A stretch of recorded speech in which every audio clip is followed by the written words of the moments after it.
My name is Kay Fink. Today is November the 19th, 1996.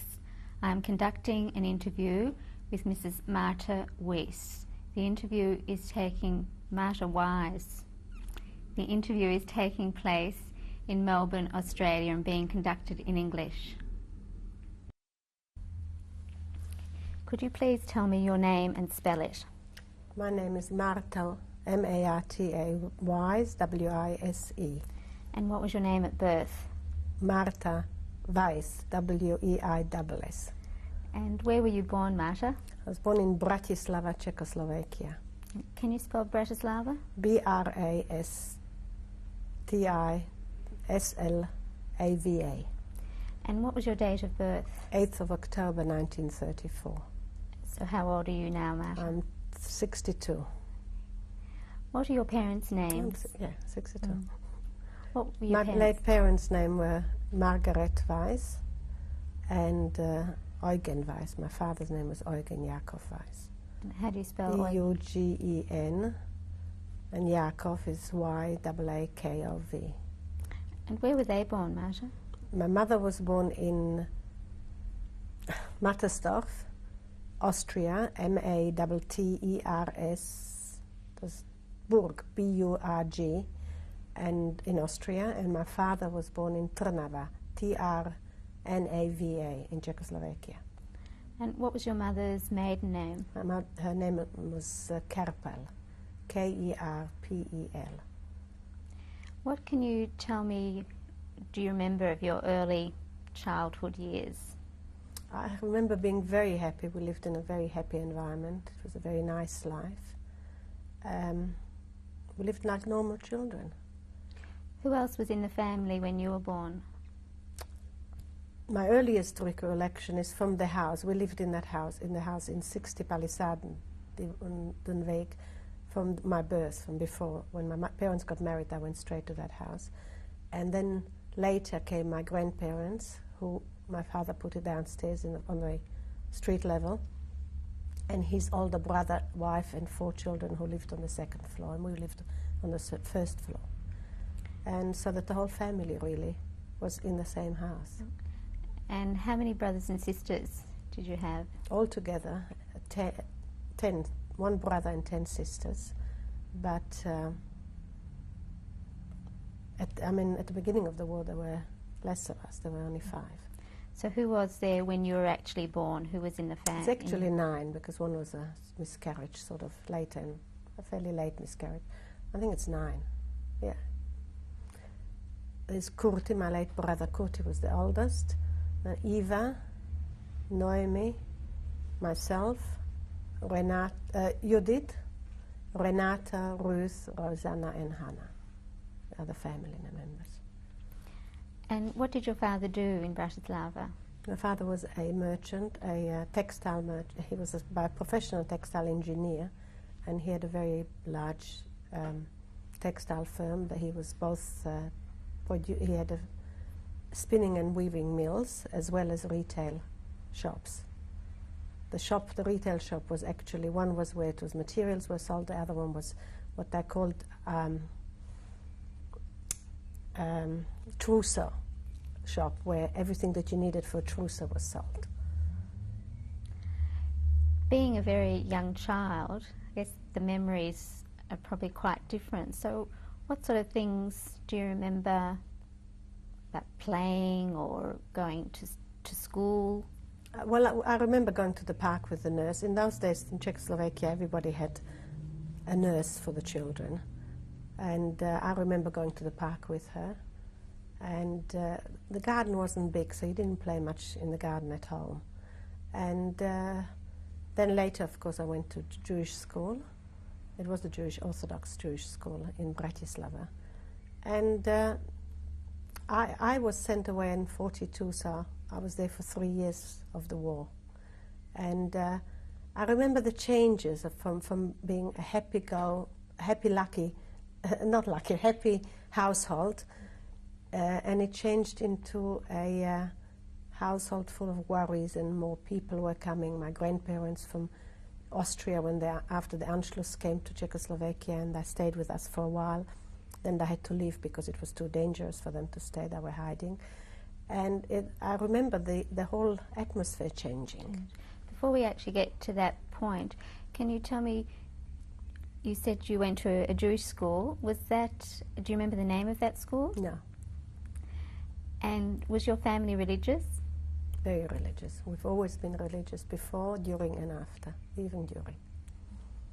So do you have childhood memories of high holidays or going to synagogue with your family? Vaguely, the synagogue is the memories are vague.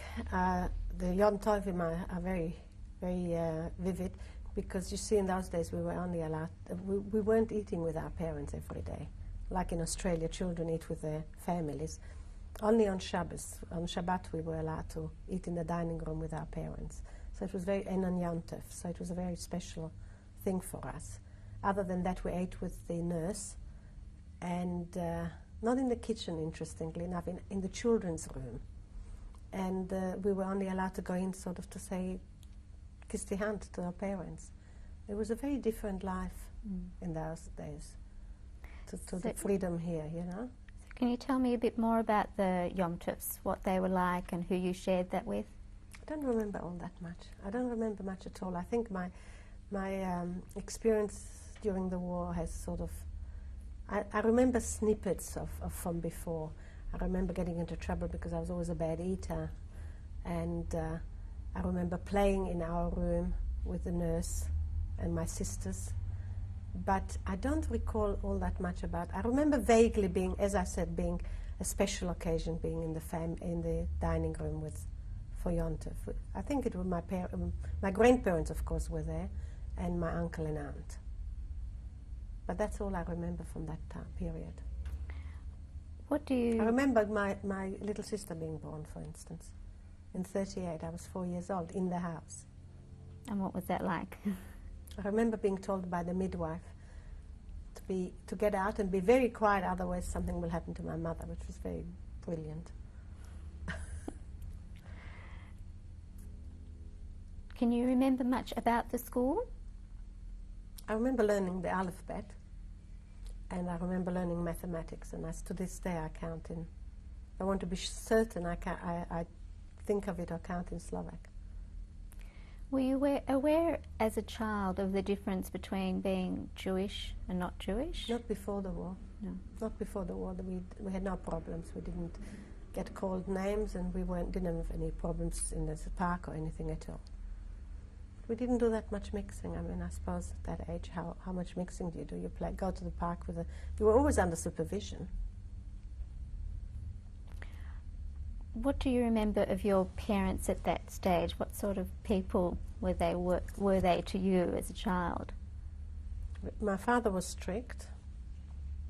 My mother was less strict, always very happy and very smiling and very good mother. And my father was a very good father, but I remember him working very hard, very long hours. And he was very kind, but he was strict. He was a strict father. And we had everything we needed. But we weren't indulged. We weren't, well, at least I don't know at that age what indulgence was. We had everything we needed, so there was no problem. No feeling of need or want. And do you remember for yourself, did you have a particular sort of personality that was emerging? How would you have described yourself at that point? At that point, don't remember. Nothing special. Afterwards I can remember, but not at that point. So Marta, you talked about remembering things changing. Can you sort of pinpoint an exact time when that started to change? Just after Juditka was born, my little sister. It was in 1939 suddenly. We had this nurse, and I remember vaguely my father bringing in the newspaper and being very, very upset about it. And I remember the nurse saying, and obviously the first edicts against the Jews were brought in. And later on, I remember the nurse saying something in Slovak, as I recall it, was said that I'm ashamed to be a Slovak. That she said, I'm ashamed to be a Slovak, that these edicts are brought in our name. And that's when my father's got the idea of buying her a flat and a business for later to be able to hide us. But that I think would have been already 41. I'm sure it would have been 41. Until then, there was the changes were just that these people coming in to pick up things, to take our properties away. You know, that's the only remembrance I had. And the situation was, nobody was relaxed. Actually, the first memory of it being affecting me directly was when my father we all had to wear the Star of David, the yellow Star of David, and you were abused in the street, you were pushed. We weren't allowed to go into the park anymore. It said Jews and dogs forbidden. We weren't allowed to sit down on a tram, only stand. And then, of course, the next memory was when we were thrown out of our house, and we went to the first place, which was, I think it was, it's in there, Budkova 45, which was the first place where we had to leave, when we had to leave our house, when the Germans took it away from us. Okay. It was actually not the Germans, it was the Hlinka Guard. Okay. So do you remember the time or the year or the date that you had to wear the star, for example? Not exactly, no, not an exact date. But as you remember, it was sort of 1940 and then progressive decrees. It became worse and worse. I don't know the date when we had to leave the house. I wouldn't have the date in. And what was the nurse's name? Maria Wohlschläger. You don't want me to spell it, do you? If you can. I think I would imagine it would be WOHLSCH, I suppose, LAGR. I think it's in one of the documents. And you talked about people coming in and taking things. Who were those The people? Hlinka Guard. The Hlinka Guard came in. They could come in any time they wanted to, without any. Well, they said they had authority. They confiscated our property, and gave you a little receipt, which you can see later. And the idea of that was to make you feel that you were told that it's going to be returned to you after the war for safekeeping. But that made people think that really what they're saying, it's a temporary situation. Not that anyone would have fought at the risk of their lives to save property. But obviously people hid some because they realized that that's what they'll have to live on later. How did they treat you when they came to your home? I don't recall. I don't remember that. As I said before, my memory is much more vivid after I was sent away from Bratislava by my parents and then from concentration camp. Before we actually get to that point, is there anything else that you actually remember before being sent away? What's the word? Upheaval. I remember distinctly this Budkova, the first place we went to. I remember there being told, and that came in, it saved my life later. It was at Budkova 45 that somebody told us, some lady, I don't know who it was, that there was a dog then. We were told that if you give a dog sugar, then they become friendly with you and they won't bark. And later on it saved my life. But I remember that. I remember playing there. We were very happy in Budkova 45 because it wasn't a ghetto. It was just another place to live. I think it might have been some friends of my parents, non-Jewish friends of my parents, or possibly even Jewish. I can't remember for sure. So it wasn't a ghetto. It was just a first place after our own home when we were thrown out of the house. Were you aware at that stage of your father making plans? You mentioned. No, I think it was later. Yeah. That I was told later by my father. I didn't hear her say it. I wouldn't have understood it. I mean, far too small to understand such a comment. So what happened after your time in Budkova? What happened after that? After that, we couldn't stay there. That's what makes me think that it was somebody either Jewish or friends of my parents, because it wasn't official. And we couldn't stay there, so we had to go out of there, and we had to go to Dobro Chinova 9, which was again every step was a come down, which was again some sort of a flats. I don't remember them very well at all because, in fact, yes, I was there. I remember it vaguely, not very well at all. And there, every time there was a deprivation. You had less food, you had smaller accommodation. We came from a large house, a very, very beautiful house. It's still there. As we left it, it's the Hungarian consulate. And so it was always a come down. And of course the girl, I don't remember whether the girl was still with us or not. I don't think so. I think she already had the business for my father by this stage, because Jews weren't allowed to have employees. You said you remember your house well. Can you describe that for me? Yes, because I lived in there after the war. Yeah. It was very, very beautiful. It was on the street, as all the Czechoslovakian houses were. You didn't have gardens like in Australia. It was triple story and a basement, and it was white, very nice architecture. It was opposite the President's Palace, which was it was a very, very nice area. Exactly opposite the President's Palace. And a very well-known cafe called, I've forgotten it. Stefani, Café Stefani. It's very well-known, a very posh place in Bratislava. You described the series of houses that you were moved to. What sort of sense did you make of it at that time, of what was happening to you? We didn't make any sense. We didn't have time. I mean, we weren't asked. It was so part of your life. I mean, that we were scared. We could feel that we were scared, no question about it. We knew that we were in trouble. We knew that there is something bad going on. And particularly after my uncle and aunt, my father's older brother David, with his wife Frida, and the 4 children were arrested. He was arrested in the street, and his wife and children were picked up from the house out of the blue, that we realized that we were in danger of dying. And did you know that at that time? Like, did you know what happened to them at that time? We heard them talking there. My father was he didn't believe in hiding things from his children. He wasn't that sort of person. He felt that our safety will depend on our knowledge. We knew that there was trouble. We knew that Jews were being picked up and deported.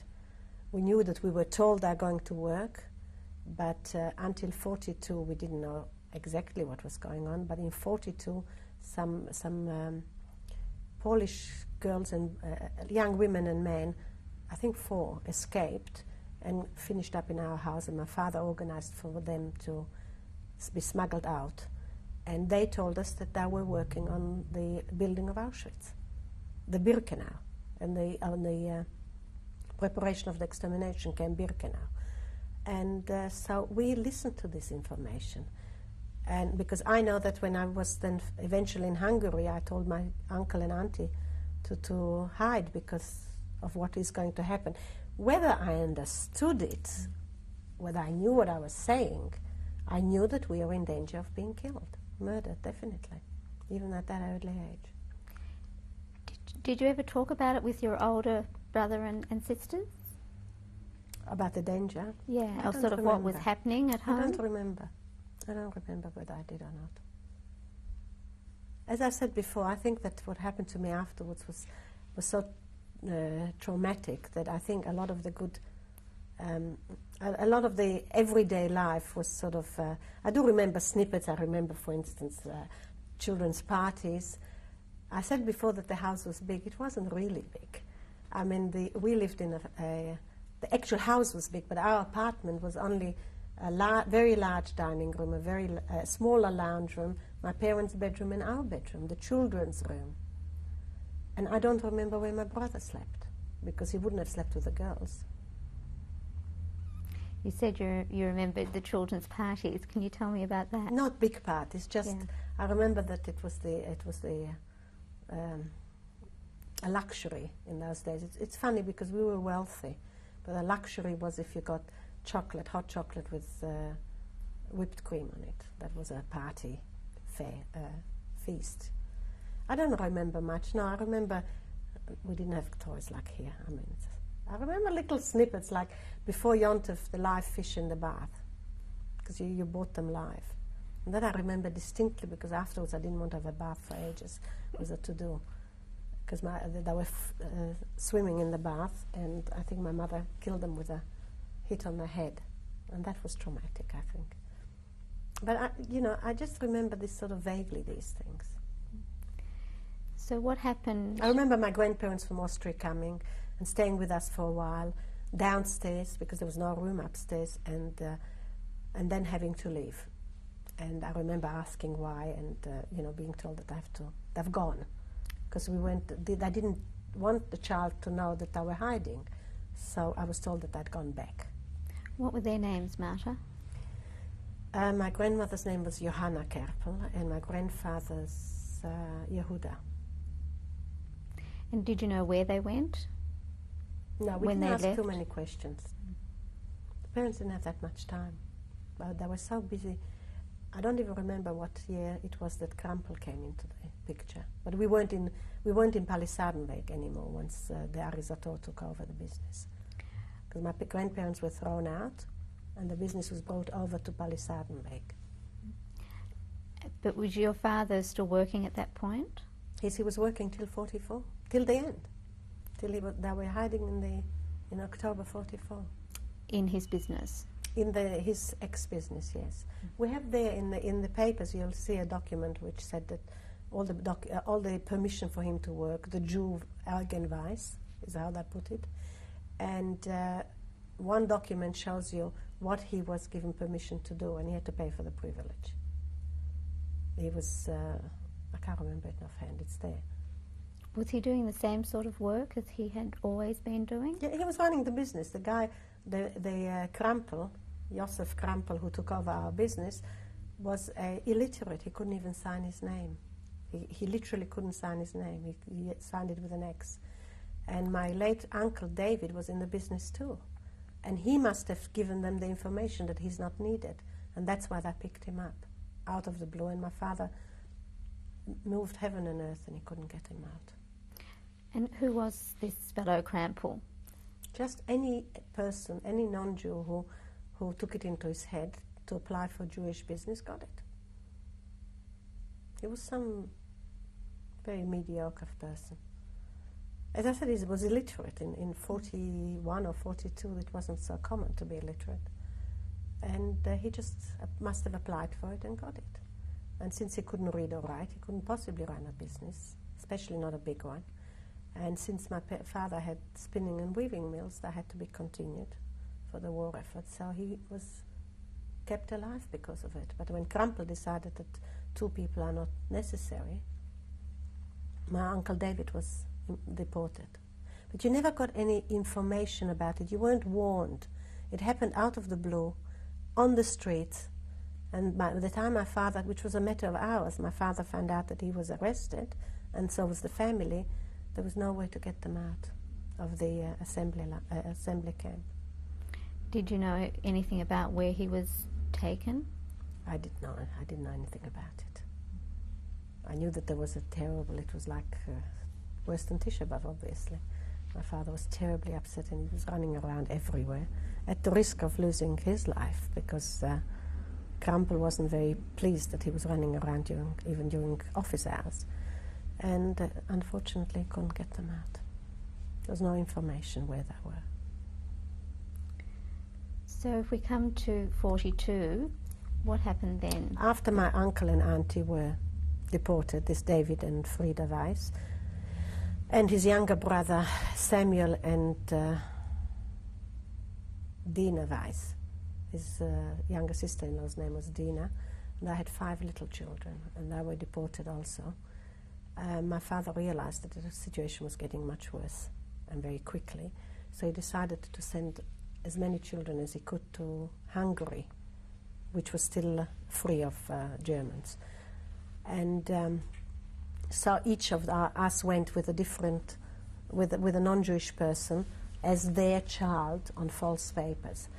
And I went to Hungary with this lady. Mrs. Tuffon was her name, T-A-F-O-N. And I went as her child, different names, so we were told we had different names. And I went to Sharvar. Do you want me to Yes, spell please. it? S-H, I suppose, A-V, no, S-H-A-R-V-A-R it would be. And my mother had there a cousin, a married cousin who didn't have any children. And they adopted me officially. That was the only way we could stay there. And my little sister Judith went to another auntie who had adult children, 3 boys who were all in work camps already, and a husband. And she went to Szombathely, a different Hungarian town, not far from Sharvar, and she was also legally adopted by them. And we lived there. I was there nearly 2 years. Where was Sharvar near to? Do you remember? Is there a large town near there? Well, not very far from Budapest, but I don't know how far. And they were a very well-known family there, Lövingas, with whom I went to live. What were their first names? Albert and Eva. His younger brother was already in the war, already in work camps, and his older brother was still there, so we lived together. They had a grocery store on the premises, and we lived behind it, but in a very big garden, big area. And I went to school there, like all the other children. I learned Hungarian, and I was quite happy. My mother, Oliver Shalom, had a false passport, which also is in the documents there. She had a passport of a non-Jewish woman called Rosicka, and she used to come and visit. And in fact, I was surprised to see from the passport that the last visit was in April 44. She came to Hungary. Whether she came to visit me, I don't recall it. She may have gone to see the children and her mother. And in April 44, and I was quite happy there. I mean, I missed my family terribly, but I was reasonably settled. Can we just go back a bit? How did it happen? Like, how did you know what was going to happen when you actually left to go to Sharvar? My father told me. My father said it's too dangerous for us, and that it is safer to go, and we will meet again after the war, but at the moment it's safer for you to be in Hungary, and you'll be a good girl, and we will be keep in touch. My mother coming on trips because she didn't look Jewish, so she managed to get away, and also my father wasn't allowed to go away. It would have been known if he had left because of the business. Okay, we'll stop there and change the tape. Okay.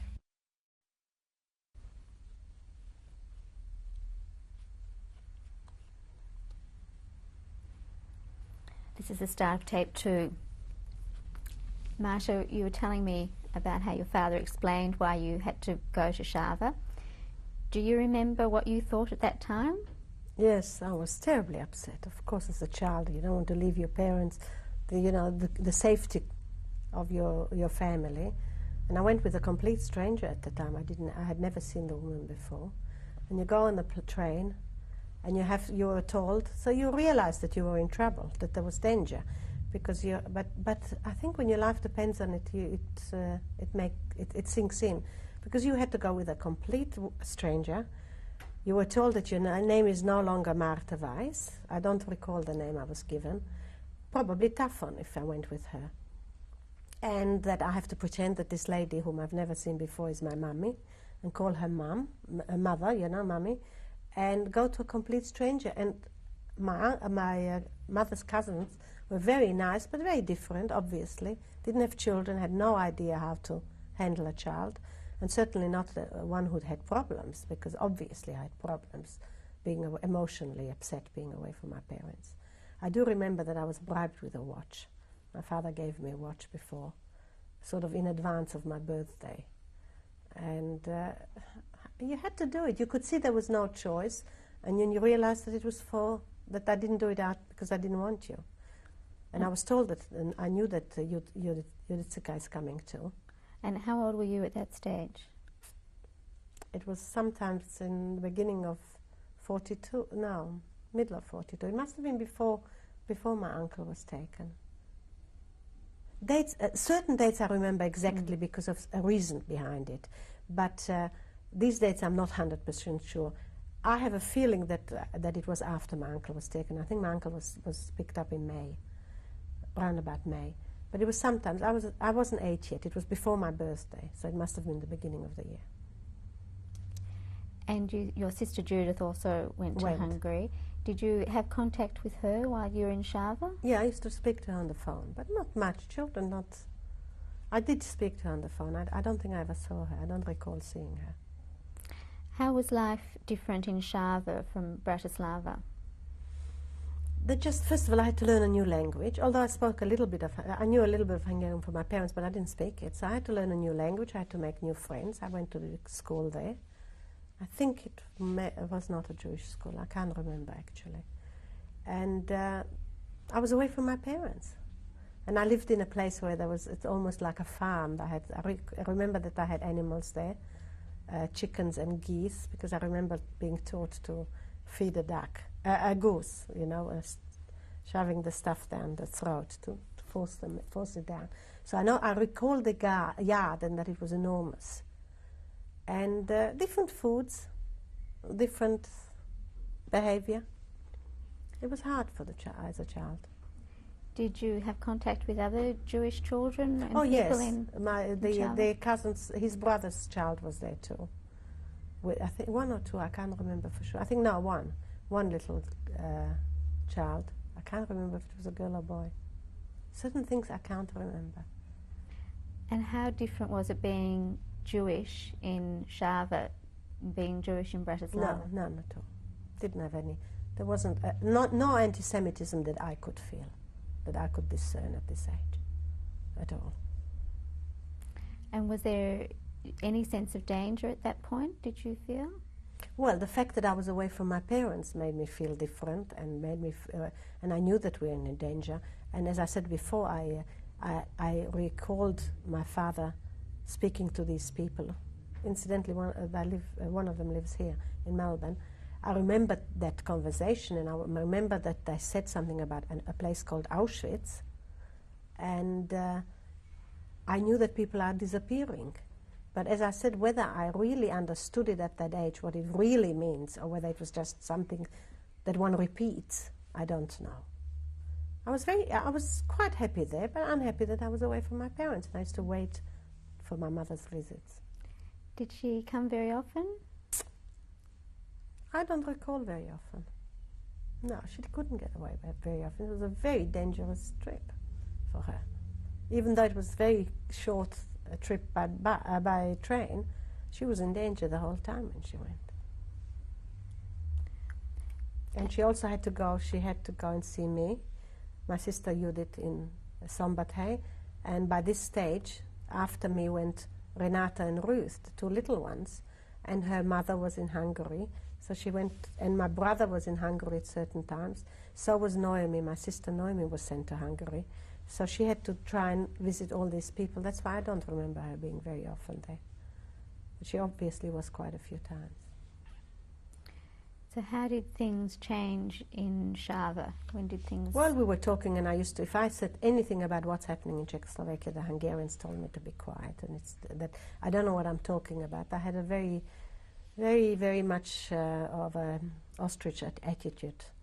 It happened in Czechoslovakia, it happened in Poland, in all the other countries, but in Hungary it will never happen. They won't allow it. And I just didn't believe it. You were told to be quiet. And I remember that what changed it is when in April 1944, I think it was the 17th, but I'm not positive, we were in the house and suddenly the Germans marched in. I recall that very distinctly. Looking through the window, seeing them march down the street, and I was horrified. And I said to my uncle and auntie, we have to hide. You have to take all your money and all your jewelry, and we have to run away.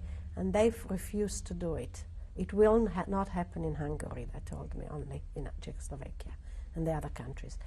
And the very next day they came and they sealed the business. From the door, which was from the flat side, from where they lived, there was a door into the shop. And they sealed that front and the back door with a seal, you know, so that you couldn't open it. And I knew that my uncle kept all his money and his wife's jewelry, and they were wealthy too, in the safe in the business, inside the shop. And I recall this I recall distinctly, telling them that night that you've got to take that money out and the jewelry, because later on you will need it to pay people to hide you. And he said, it's illegal. You can't break the seal. I said, yes, I know you can't break the seal, but there was a small window on the door with, what do you call them, wrought iron things? Bars. And I was very small and very skinny. And I said to him, look, I can fit through those bars, so I don't need to break the seal, because that would have been death if you broke the seal. And not only to us, but everybody around you. I mean, even assuming we could have broken it and escaped, everybody around would have been killed for it. So I said to my uncle, look, let me go in and get you the money and the jewelry. And he said, out of the question, it's illegal. It's illegal at this stage. So at night, I was at this stage 9.5 years old. At night, I knew from home, because my father, as I said before, spoke in front of us. And I knew that all this cost money, that nobody took us to Hungary out of love, that my father had to pay very well for this. I mean, fair enough, I suppose. In a way, she was also endangering her life by taking a Jewish child across. So it all was a question of a lot of money. And I told them that I'll need it to hide later. So in the middle of the night, I knew that my uncle had his, I always called him uncle, my uncle had his safe keys in his trouser pocket. I stole into their bedroom, stole the keys out of his pocket, went through that bar alone, and I was scared. Opened the safe, had enough sense not to take everything out so that it's not obvious. And I remember this distinctly, thinking as a child that if everything is out of it, it's obviously been cleared. Taking enough, leaving enough money and jewelry behind, and taking it. And I remember in the morning being so proud of myself and telling him, look what I've done. I've taken out your jewelry and your money, so you'll have money to hide. And I got spanked for it. And I was punished that 1 week I wasn't allowed to play with my friends after school. And I couldn't understand it. I said to them, I saved your life with it. And I wanted me to take it back. I mean, that's how stupid they were, really. And I said, out of the question, I'm not doing it. I'd rather be punished. And subsequently, that money and jewelry was used to save their life. And they survived and went to Israel after the war and had children. And that's why I remember this distinctly, because I was so horrified. And I told them what I'd heard in Bratislava, in my parents' place. They didn't believe it.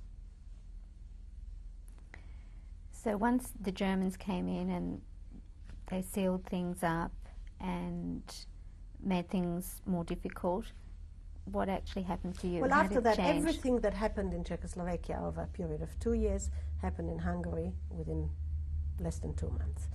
That they confiscated Jewish homes, they put us into a ghetto, they confiscated Jewish businesses, they took all their possessions away from the Jews. But as I said, I didn't do it so slowly. I'm not sure if they gave certificate, receipts like in Czechoslovakia. They did it very quickly because time was running out. And we were put into the ghetto. The first place was from the house into the ghetto. And shortly afterwards, my father, when he found out what happened, he realized that he has no control over our lives. So he decided that even though it's a risk, he'll bring us back, he'll get us out of there. So he sent the same lady, Mrs. Staffon, to pick me and my sister Judy, because we were closer together. Renata and Ruth and my grandmother were in the other part of Hungary, and to bring us back to Czechoslovakia. And she came to the ghetto, and my uncle said no. My uncle and auntie said no. I'm officially adopted, and what will happen? The authorities will look for me and I'll get into trouble. And I tried to explain to them that it is past trouble. We are in trouble. I mean, here was this little child trying to tell adult and very bright people, particularly this whole family living there were very brilliant people, what to do, and they didn't listen. So they told her to go. And she was supposed to bring another child out of this camp also at the same time from Bratislava. girl exactly my age. And when she left, I ran after her. And this, I mean, when I think about it, it seems ridiculous, but it happened. I ran after her and I told her, don't go away, I'll meet you at the station at midnight. And for the rest of that day, I played near the fence of the ghetto. This ghetto wasn't electrified. And there were dogs, of course, guard dogs, and that's what I mentioned before. I had remembered from when I was in that other place about this story with the dog, so I thought I've got nothing to lose, I'll try it. And I stole some, in Europe they used to have those square sugars. I stole some sugar from the house, and I started playing with this dog, and I fed him sugar, so he knew me already, and he knew, he smelled me. And while pretending to play, I was actually digging a hole under the wires, under the wired gates. And I covered it with some things that I dug up. And in the evening, I didn't leave them a note, I couldn't, because I was scared that if they'll find me, if they find the note early, and also I didn't want any trace of what happened to me, I went to get this other little girl, the girl my age. And I recall to this day that she started crying. I gave her a slap. I said to her, you open your mouth, I'll kill you. I mean, we were in danger if we had been. And we snuck under that hole, through the hole that I made during the day, and we met Mrs. Staffan at the station. And from there she took us to Budapest. But my sister Judith, who had the same experience, the same stupidity with her auntie, said that she wouldn't let her go because she's legally adopted. She was 4 years younger than me. She couldn't do it. She was 5.5 years old.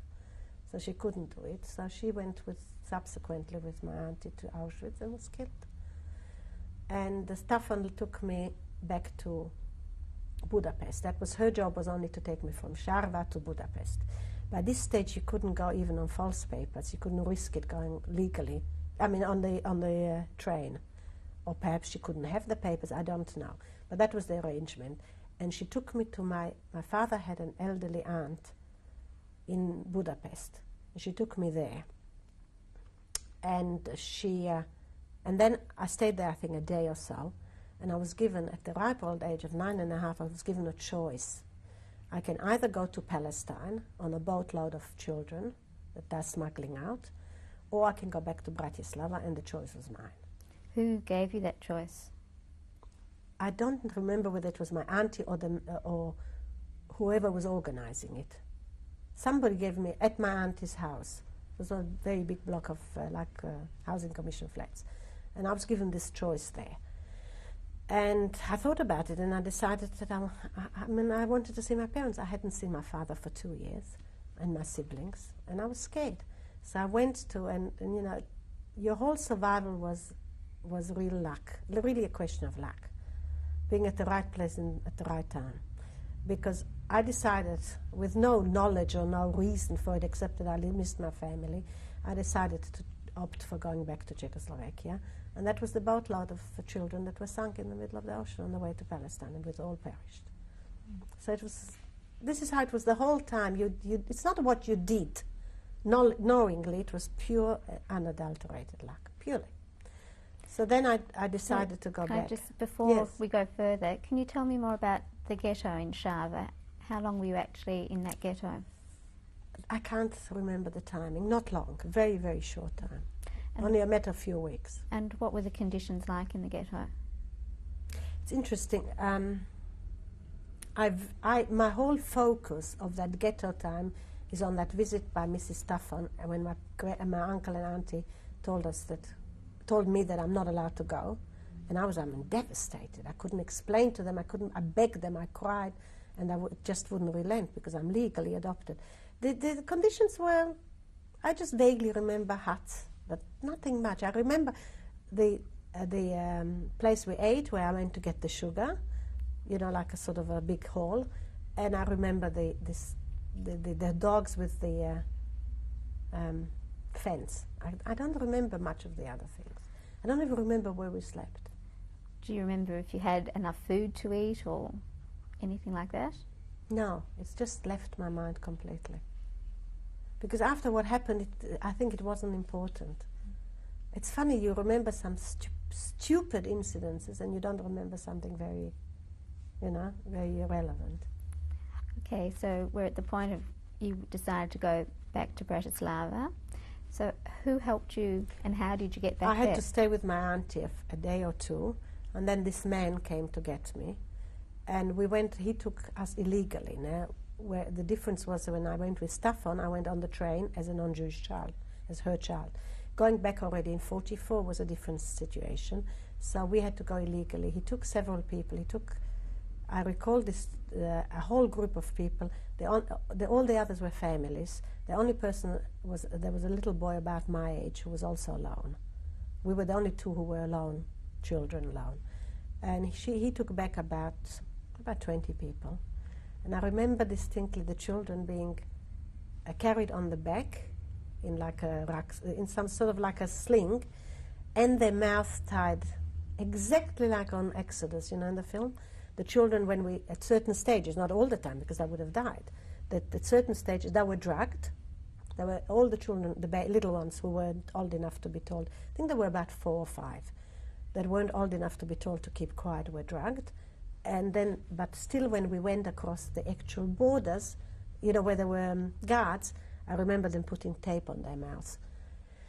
And we got to... Did you know who this man was? No. We went through the wheat fields, which were taller than us, and we were told to go in single file, follow him, and that to do anything he did. So I remember going in single file.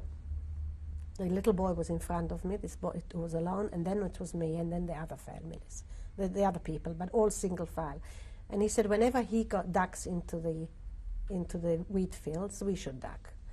And I remember coming to a cross point, and he ducked into the wheat fields, and so did we. He came out, we continued walking. We came to a point where we could actually hear guards talking.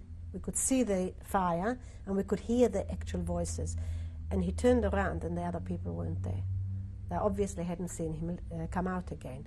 So I'll never forget that, because we were so petrified. The little boy and I were told to stay with whatever we were carrying, and he carried, not to make a word, not to make a sound, and he had to go back to look for the other people. And at one stage, a guard must have heard some noise or something, and they were coming with flashlights towards where we were, and we didn't know what to do, but we obeyed what he told us to do, so we kept quiet, and they eventually went away. Eventually he found the other people and came, but I remember that was a frightening moment, it was a fair while until he came, and he took us across the border illegally like that. It took 2 days and a night to go. On foot, was that? On foot, all the way? Yes, on foot from Budapest to Bratislava. And he brought me back to my parents. And when we got back, my parents were already we were taken to this lady, to the flat that my father bought. And we stayed there for a little while. I remember a stupid incident there. We were alone, and I used the phone. I picked up the phone and dialed wildly, and it was the police.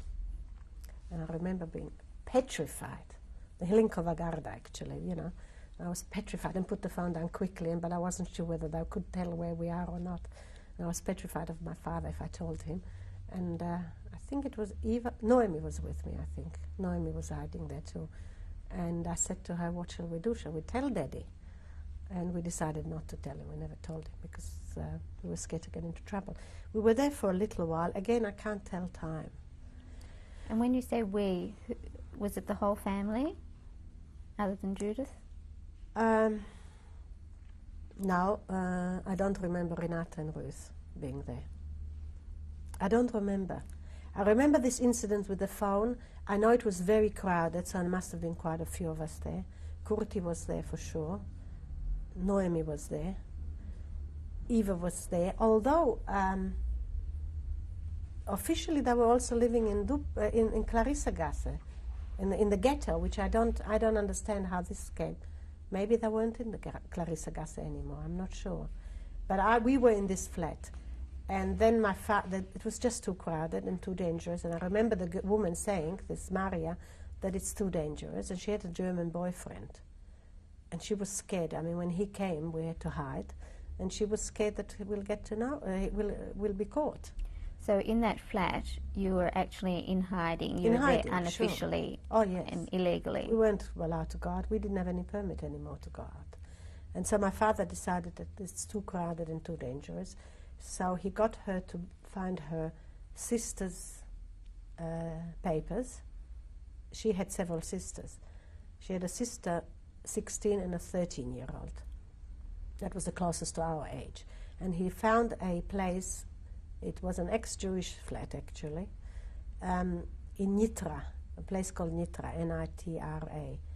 And he decided to send us there. The story was that we were this woman's small sisters, that we were evacuated there because our parents were killed in an air crash, in an air bombing, and that she's looking after us and that she's evacuating us to this flat. The reality was that we were hiding there as these non-Jewish children, and there was a false room there, a room behind a cupboard, which was very full with expensive materials, which she used to take from time to time to sell, and my father used as money to pay for us, to pay for her flat and their upkeep, to pay for... Then eventually Renata and Ruth came back, also illegally. I must tell you something about that, going back a little bit. Somebody else went to pick them up, a man, and he couldn't find them because where the place they'd been to, they'd gone already. They were already in like a ghetto. And by this stage, the children, I mean, Renata was in 40, Renata was 2.5, and Ruth was 1 when they were sent to Hungary as non-Jewish children. In fact, they were sent as little boys. The hair was cut, and Renata was told that, can you visualize it? A 2.5-year-old was told that you are now a little boy, and this person is your parent, and your little sister is your little brother. They were both dressed as boys, and you're going with a stranger to a strange place. And they went.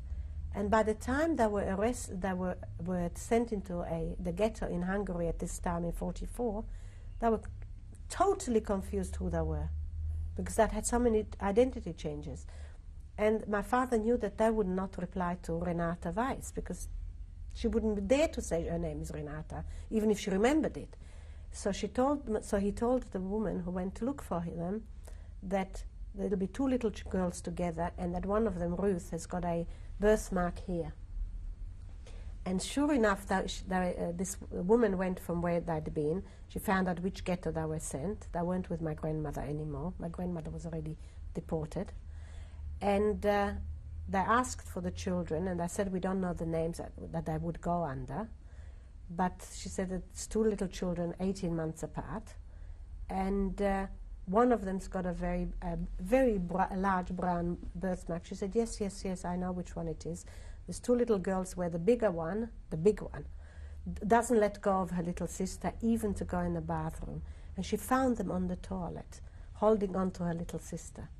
And she realized that that was Ruth and Renata. And then they took them to, this woman took them to, I think, to Budapest. And also from Budapest, somebody else had to take them out illegally. And on the way, Renata was so sick that he thought, this was a man took them, he thought she'll die. And he was scared that if she dies, my father won't pay him what he promised. So he stopped in one of the villages where he knew that one of the doctors working there is really Jewish. Working as a non-Jew is really Jewish. So he sort of risked it to take the child to him and to get him to write, and that was a danger because he had that letter on him, not with the right name, but to get him to write that this child is so ill that she could easily die on the way. And I think somehow he got in touch with my father and he said, dead or alive, you'll get paid, just bring them back. And so she survived. And so getting back to this, when he decided to send us away, so Eva and I were sent, because that's the papers we had. It wasn't only that he wanted to divide us for safety, but also he had to do it wherever he could. This woman only had two sisters whom she could get the papers from. And as I said, the story was that her parents were killed in one of the air raids, and that she's looking after us, and that she wants us out into a place which is safer. And Renata and Ruth were sent to a village called Uilak. It was one of the estates of the Esterhazy estate, of the infamous Esterhazy family, who were anti-Semites way back in, the turn of the century. And they had, like, it was a fiefdom, like. This couple, these farmers, were poor, and for money they took in these children. Again, the story was that they were orphaned children from the war orphans. They didn't ask any questions, because as long as they were paid, and that this woman is looking after them, and she brought them the money, regularly. And therefore, she also should have given my parents a report whether we are all right and the children are all right. Subsequently, when that village was bombarded, they had to be evacuated, and afterwards my father took quite a while to find the children, because the villages were evacuated. How do you think your father was able to organise all of these safe places? He was a mixture of an optimist and a pessimist. He was pessimistic in as much as he believed the worst can happen. He was optimistic to be able to survive. He was a businessman from way back, and he realized as soon as that was where his pessimism came in, as soon as the situation happened that the only thing that will save us is money and organizing us. And so he paid these people, he found these people where, I suppose there must have been some sort of a network, I don't know. But Renata and Ruth, my auntie, my grandmother was already deported and she died in Auschwitz. So as far as you know, he acted independently in finding these people? He helped a lot of other people too, not only his family. He was known as Mr. Weiss the pessimist, because he always liked to be on the safe side and take precautions. And he managed to keep us, but not the others of the family. Okay, we'll stop there and change the tape.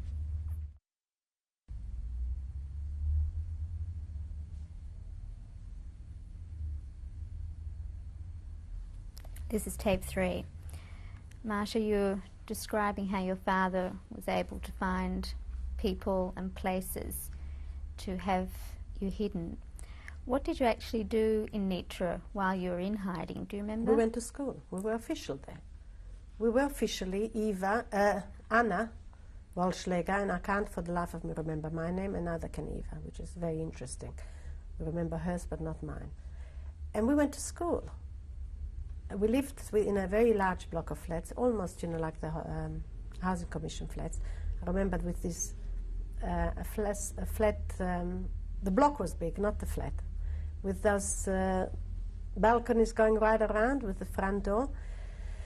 And the story was, as I said, that we are evacuated children. We are, I looked very skinny for 10, let alone for 13, but it was war, so people are starved and hungry and small. And Eva did look her age, the supposed age. And the story was that our big sister is looking after us, but because Bratislava is more dangerous, she sent us to Trnava. And we made friends with the people in the block of flats, many people. We made friends. We were told by my father always to be, never ever, whatever happens, whatever the situation, never to admit that we are Jewish. Because so long as we deny being Jewish, we have a chance of survival. The minute we admit we're Jewish, the game is over. So, and to do anything possible within our power to ensure that we are safe. So what did we do? Even little as we were, we decided to make friends with the head of the SS in that town. He had a 16-year-old daughter. He was a Obersturmführer, I think. He had a 16-year-old daughter, so Eva made friends with this girl. She became best friends, and that was our security sort of thing. And we went to school, as I said. We went to church every Sunday morning, like all the other children. We were supposed to be Catholic. And a little bit later, the father, this SS, used to come from time to time to the flat to play chess with Eva. And we thought, well, we are perfect. We've got a perfect cover. What Jewish children would have the chutzpah, the audacity to make friends with an SS and have him in the house, in the flat. And I remember Eva once playing with him, and he gave her mat, and she said Shema. She started to say Shema Yisrael, which was our way of saying, gosh, in those days. And she quickly changed it to Yeshish Maria, which is Jesus Christ. I mean Jesus Maria, but that was the Slovak expression. And he used to tell us about his home and about the war and how well it's going. And one day he said he was playing chess with Eva, and he said he invited us for Christmas to his place because he had a son in the Death's Head. They were the real killers, but the elite killing unit, the Death's Head. And he had, I think, a 21-year-old son. And he told Eva that he invited us to Auschwitz, to his place for Christmas. He wants her to meet his son. And she asked him, and then he said, perhaps you can become my younger children's governess. And she said, all right, if I can bring my sister. And she said, where do you live? And he said, Auschwitz. This other guy, no, wait a minute, that doesn't make sense. No, that doesn't make sense. This is what Eva said, but it doesn't make sense. Because if he was in charge of Nitra, he couldn't have lived in Auschwitz. No. The way I remember it, he invited us to his place and for Christmas, for Eva to meet his son. In Nitra. Wherever, yeah. to his place. I don't know, maybe he must have lived in Nitra because Eva was friends with a 16-year-old. And we said fine, and I remember after he left, I said to Eva, how will we do? How will we do it? And she said, let's live week by week, We'll see by Christmas, it's only earlier. And of course it never happened because we were caught. And this was our cover. But in spite of that, several times a week we used to be interrogated because there was suspicion that we're Jewish. Partly because when everybody in the block of flats was cleaning up on Saturday for Sunday, the weekly cleaning, we did it on Friday. We kept Shabbos. We tried to keep Shabbos still.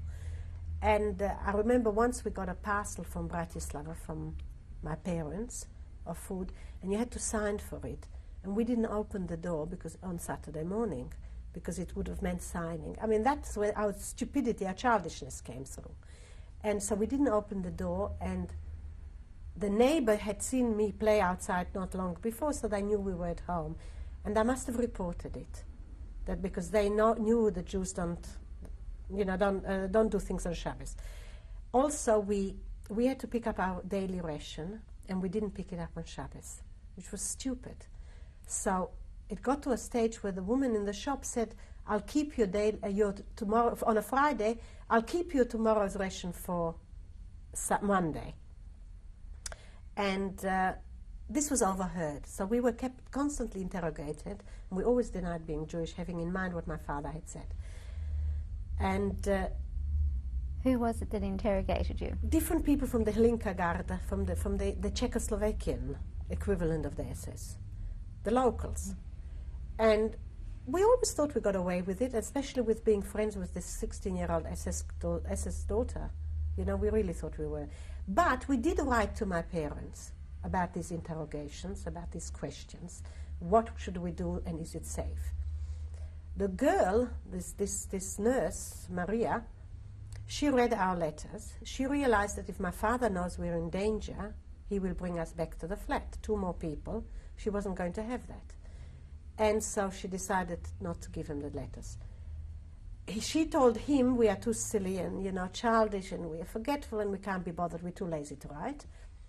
And in the letters what he sent us back with her, because you couldn't send by post, it was too dangerous, saying, why aren't you writing? Are you all right? She destroyed those and said to us, my father said that it's too dangerous for her to travel with a letter from him, therefore he doesn't write. So therefore we said, well, what did he say about these interrogations? And she said, he said it's perfectly safe. So we stayed. Then one son. So we kept on going. We learned when we went to church, we used the rosary. I had a thing about. How did you learn all of that? We learned it from the kids around us. We were watched, and I had some sort of what's the word when you can't? You've got a stumbling block about learning the prayer. I learned it up to a certain point, and Eva knew it. And she always was at me, try to remember it, and I just couldn't remember it past this point. And this particular, so we got away with it. You watch what the others are doing, and after a while you learn it. But and were friends. I said we were friends with all the children in the block of flats and in the school. And on one particular Sunday, we were coming back on it, and I know the date particularly because it was my birthday. It was my 10th birthday, and it was Sunday, and we were coming back from church. And we saw these truckloads, a big truckload of fully armed soldiers with 2 officers and a German killer dog, the German shepherd dogs. And even knowing that we are hiding as non-Jews and that what is going on, we together with everybody else, the non-Jews there, said, oh my God, poor boys, they're going they must be on their way to the front. Can you imagine? That's how heavily armed they were. In fact, they were picking us up. They were coming to get us. So that we saw them stop outside the block of flats, and that's where we made our biggest mistake, because we always had a singlet with a pocket sewn in here, and in it a certain amount of money, and the instruction from my father was, the minute there's any danger, you get on the first train and come back to Bratislava. But we also knew that material was used constantly to be sold and as money for the upkeep of the whole family and for paying everybody off. So we figured we've got such a good cover. My father said it's not dangerous. We have a cover of an SS man, the top SS man in the city. I mean, what else do you want? So we went back to the flat. Eva sent me off and said, go to the station and go home. And she said, and I'll see it through. And she went back. She was thrown onto these 22 soldiers, 22 fully armed soldiers, because why I'm pointing this out is people ask you, why didn't you fight? Why didn't you escape? Did you go just, let yourself be taken? Nobody was taken. Nobody ever was arrested, one person against one person, where you had a chance, even a remote chance. This is how if they came to pick up 2 little kids, 2 little girls, 22 fully armed soldiers surrounding the place, and 2 of the leading Hlinka Guard Slovaks in the city with a truck and a dog. So Eva was thrown on the bed and she was beaten with a cat of 9 tails to admit that she's Jewish, and she denied it because she had in the mind all the time my father's telling her, never admit that you're Jewish, we've still got a chance. And she said, go and speak to Oberfuhr, whatever his name was, to the SS, he will vouch for us, for our Christianity. And I was trying to get to the train because that's what the instructions, even though it meant leaving Eva. And our innocent neighbors, when you hear they couldn't help you, they didn't do anything for you, but they didn't do anything against you. Our innocent neighbors, the goody-goodies, with whose children I was playing there for several months, who were in our flat and we were in their flat. We went to church with them on a Sunday. They told the people, and they said, where's your little sister? And she said to them, I'm in the park, which was exactly the opposite direction. She figured that gives me time. And I said, no, she's not in the park. She's on her way towards the station. So they picked me up, they brought me in, and they decided to arrest us. And I remember they needed the truck. They must have had information, because what did you need a truck for 2 little girls? Did they pick anybody else up? No, they took all the stuff from that secret, all the materials. They threw all our possessions onto the truck. And it was October already, getting cold. And I had a coat on, I remember, and Eva, the belt of the coat was thrown on top of the truck. They didn't pack anything, they just threw it out the window.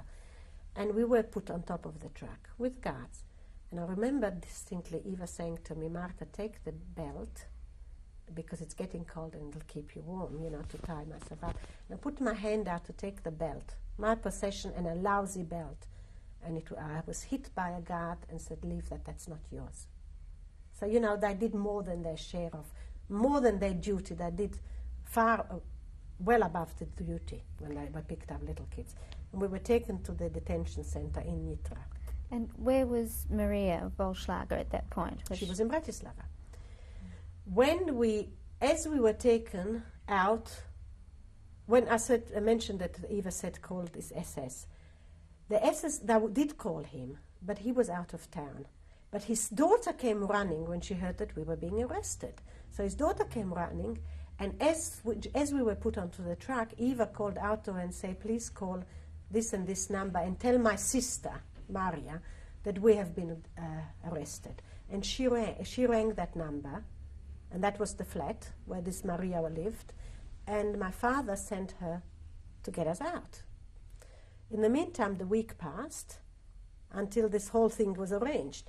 Probably she didn't want to, I don't know. And for 1 week we were there, and every night Eva was taken out in the middle of the night. You know, when you resist, you are not with it, beaten and interrogated to admit that she's Jewish, and she denied being Jewish. She kept on saying, no, we are not Jewish. At the same time, a Jewish spy amongst the prisoners, while she was being interrogated by the guards, she would say to me, come on, you know, speak to me privately, and said, oh, come on, you can admit to me that you're Jewish. I mean, you know, I'm Jewish too. And I realized that she was a spy, but so she showed me a siddur, and she said, what is it? I said, it's a book. And then she showed me a talit, trying to get me. And when she showed me a talit, I nearly said talit. I started saying t. And a young boy amongst the prisoners was scared that I'll give myself away, and he said, don't tell her anything, she's a spy, she's a Jewish spy. The next morning he was taken out and in front of us beaten to death because he tried to warn me. What made you wary of that person as being a spy? Because we were admonished to talk, we were told, and this stuck, when I mentioned before, my father was a disciplinarian, very kind, very good person, and very, very good father, but he was strict. And if my father said something to us, that was like God. So if my father said, never under any circumstances admit that you're Jewish, we knew we were in danger. We were already in prison at this stage. And it was obvious that she was. It's only when he realized that I didn't know, it's only when I was nearly giving myself away with when Thales, that he scared that I'll give it away, and he told me. And she reported him, and he was beaten to death. And so this happened every night. We were interrogated, and Eva denied that she was Jewish, and I told this woman that we are not Jewish, and we just call my sister, and this is the phone number, call my sister, because I knew that she would answer, not my father. And she will come and tell you that we are Jewish. And call this SS. And we are going to Christmas to his place. And it worked for a week. The woman arrived, this Maria Wolfschläger arrived. She got 2 slaps and she admitted who we are. The only thing that she didn't tell them, because she was scared of my father, was still this employee relationship. And also my father had always told her that if you ever give us away, before they can kill me, I'll kill you. So don't think that you'll survive. And that was in her mind. So she was clever enough, she realized that she was going to be in trouble. She told them who we are, she told them our name, our father's name, where we lived in Bratislava, everything, except that my parents were alive. She told them that my parents were deported and that they're already in concentration camp. Because that she was scared. If they come and pick up my parents, that my father will manage to keep his threat and kill her. And so on the Sunday morning, this was a week after we were picked up, we were taken into this big kasarnia. It's the where the soldiers were, you know, right at the end of the building. And this Gombarik, there were two Slovaks who picked us up with the 22 soldiers, were Gombarik and Gombarchik. One specialized in sadism towards men only. He wasn't interested in women. The other one's specialty was women and children. His specialty sadism was women and children. Both of them were there.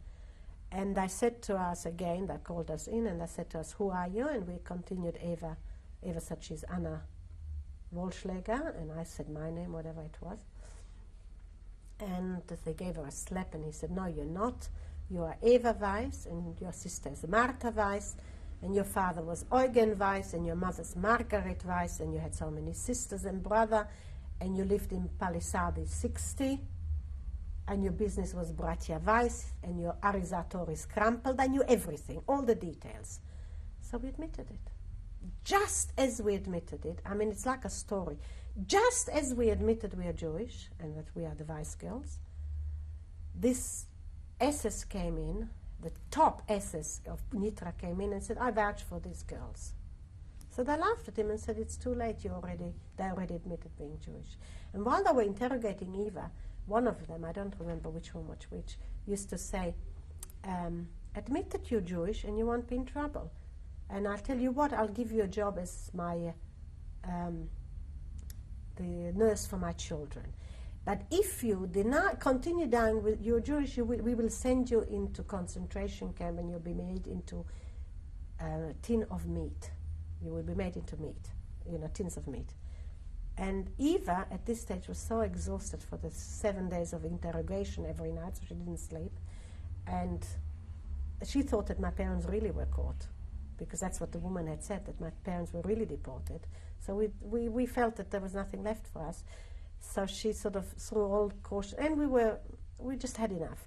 So we said, Eva said to them when they when they told us, well, we will be deported, and he said, goodbye, Anna Christian, Eva Jewess. And she said, goodbye to you, and next time you open a tin of dog food, food for your dog, be careful because I might jump out of it. And I mean, he could have killed her on the spot for that chutzpah. But she was gone. She was way beyond caring. And he just laughed and let us go. And we were deported from there. How were you treated while you were in that prison? Were you also interrogated like every Eva? night by this Jewish spitzel, by this Jewish spy. Mm-hmm. I was told, no, I wasn't beaten, because she tried to get it out of me by pretending to be my friend, and I'm Jewish. She kept on saying, well, I'm Jewish too, and I'm a prisoner too, so I wouldn't harm you. But when this guy thought that I was going to give myself away, that's when he intervened. In the meantime, Eva was beaten every night and interrogated to give away that she's Jewish. And she kept on saying, ask this SS, he'll vouch for us. This Oberschurfer, he had a very high position. He was the top SS in Nitra. And he'll vouch for us, and we're going home for Christmas with him and all that.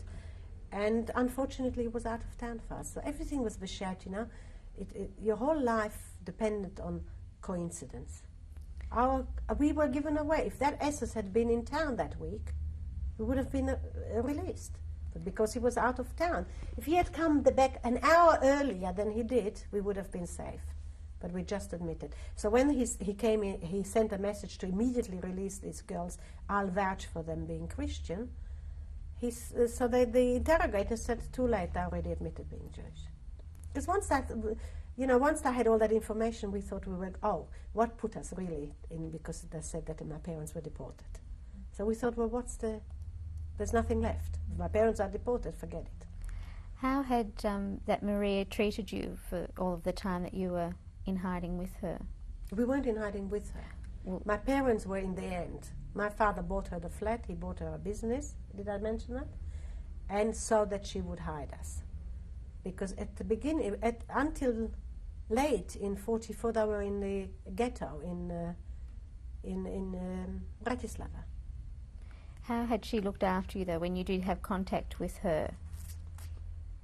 She told us lies. Like she told my father that we don't write because we're lazy. And she told us, Papa, my father is not writing because it's too dangerous, when in fact she destroyed both letters. In the letters that we wrote to send with her and said, why don't you write what is going on, what's happening, she destroyed them because then he would have known. And in the letters where he says, why don't you write, are you safe, she destroyed also because then we would have known that he's writing. So she told my father we're too lazy to write and we're too childish. And she told us, my father said it's too dangerous for her to carry a letter, but that he's all right. We couldn't phone. It was too dangerous to use a phone. So we were only knew what she determined that we should know. She didn't want to tell my father. We told her about all the interrogations. She didn't tell my father. That was another reason she destroyed the letters, because she knew my father would bring us straight away back, which would have been 2 extra people in the flat, which he had bought for her. But it would have been still 2 more people to hide. So she decided that she likes these trips to Nitra, to come and see us. And she was very well paid for it. In fact, after the war, she falsified the papers, because my father had started this business for her. She falsified the papers, and she was the biggest, she had the biggest turnover in Bratislava. A woman who didn't know linen material from wool, you know. But because she didn't have enough sense to know how dangerous it was, she falsified the papers. All that time that you were in Nitra pretending to be 2 Christian girls, what was that like for you? It was hard. It wasn't all that long. We weren't there very long. We were there, I've never worked out quite how long, but I don't think it was more than 3 months. Judging by when we were caught in, when I left Hungary and and we were still a little bit, I was still in Czechoslovakia. Eva never left Czechoslovakia. And by the time we were caught on the 8th of October 1944, so we couldn't have been in Nitra much more than 2 months, my guess, 2.5 months. It was lonely. It was very lonely, but we made friends with the neighbors, and she came from time to visit us. And we knew there was that false room was there with material. That's what she came for. From time to time she came to get the materials, to sell them. So my father established a business in her name. He bought her flat and established a business and ran it, because she didn't know anything about it. And that was in return. It was all in her name, early in the piece. I think very early, I think in 41 even. And he bought it because that when the crunch comes, she will hide us there. But all those years she didn't hide anybody. She had her flat to herself. And I'm sorry, I forgot where I was. What was it like keeping up that pretense of... It was hard. It was hard. We went to church every Sunday regularly. Even that was hard, because we didn't know the prayers properly. And you had a rosary. I don't know if you've ever been to a Catholic church, but you know, in a Catholic church, do you know anything about it? They have a rosary, and they pray with the rosary. Each bead has a symbolic part. I think this is how I recall it. I mean, it's a long time ago. To the best of my recollection, each bead, you had to hold a particular bead during a particular prayer. And we didn't learn that. So we had to do it by looking at our neighbors, because we were scared. There were spies everywhere. In church, in school, in the shops, in the playground, everywhere. You were constantly spied on. And particularly since we were in this previously owned Jewish flat, we were suspected from the word go. And we had constant interrogations and questions. And we always got out of it. And the fact that Eva had made friends with this top SS officer, his daughter, and that he used to visit us to play chess occasionally, also made it more, more probable that we are really Catholic children. And the story was that our parents were killed in an air raid, and that only the 3 of us survived. The 3, her and her 2 little sisters. That's why we had to have that older age, because that was the papers we were on. And it was terribly lonely, because you had to be careful, and we were under this erroneous understanding, because we couldn't talk to Dad, to my father or mother, and couldn't ask him, is it all right not to be religious? We tried to stay religious. It was ingrained in us. So that's why I said, when everybody in this enormous block of flats, the flats remind me very much of the Housing Commission flats here in Melbourne. When everybody in this block of flats was cleaning up for Sunday on Saturday, we did it on Friday, so it was suspicious. And we tried not to, like when we got that parcel, we didn't open the door so we wouldn't have to sign, which was stupidity. And when we were interrogated all the time, that's when she decided to cut out the correspondence, because when we wrote to my father, we were being interrogated and they're suspicious of us, she knew that my father would bring us back. And she didn't want 2 extra people there to have to look after. So she told him, we are too stupid to write and too immature. She told us that he's too scared to write in case she's caught with the letter. So we were just relying on her messages. It was inconvenient for her to have 2 more children in her flat, under her supervision and doing things for her. So, and she got a lot of money for these trips, extra, not what we got. So it was convenient for her. Nevertheless, I'll never forget that they helped us and she saved us. She got a lot out of it. As I said, she had the biggest, after the war, the materials were all on, what's the word in English? Rationed. And you got according to your last turnover. And she had the biggest one in Bratislava. Because, and it wasn't her, she didn't know linen from silk. So my father was running the business. In spite of that, but she still helped us. So, I mean, I'll never forget her for that. When you decided to maintain your religious life as much as you could while you were in hiding, how did you come to that decision? Did you talk about it? No, it was ingrained in us. But we did ask Dad, and that's what I was starting to say. We did ask Dad in these letters that we wrote, and she was supposed to give them.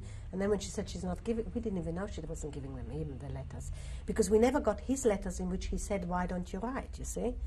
So we thought that, and she gave us the oral answer back, and when we said seemed to be in danger, we seemed to constantly be interrogated and accused of being Jewish, what shall we do?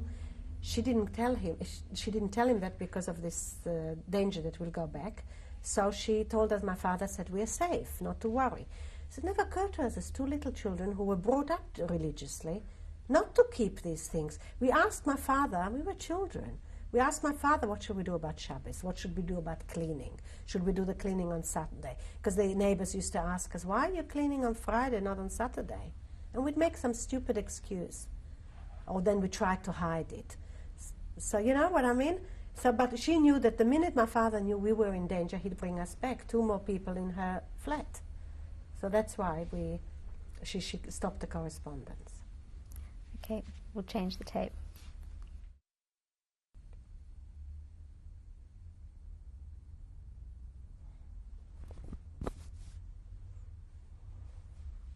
This is tape 4.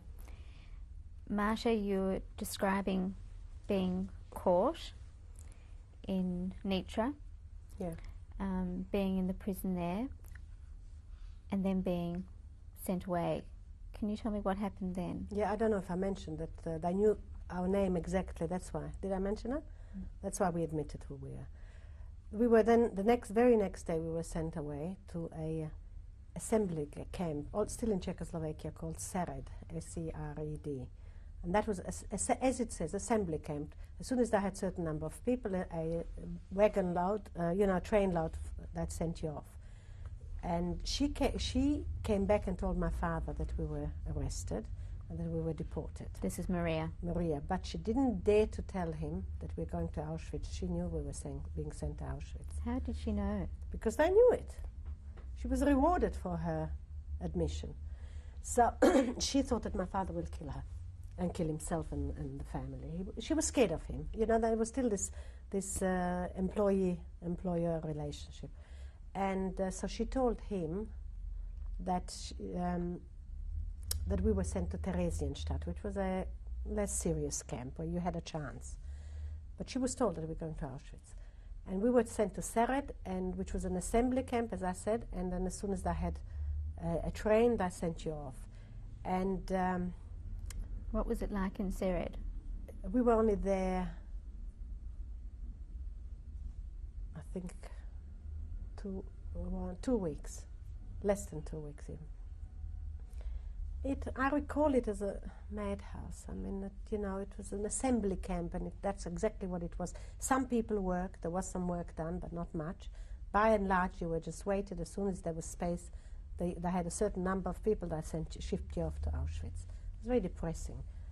You still had a little bit of your own, but not much, We had less than most people, because most people came from wherever they came from hiding. Ours was already taken away.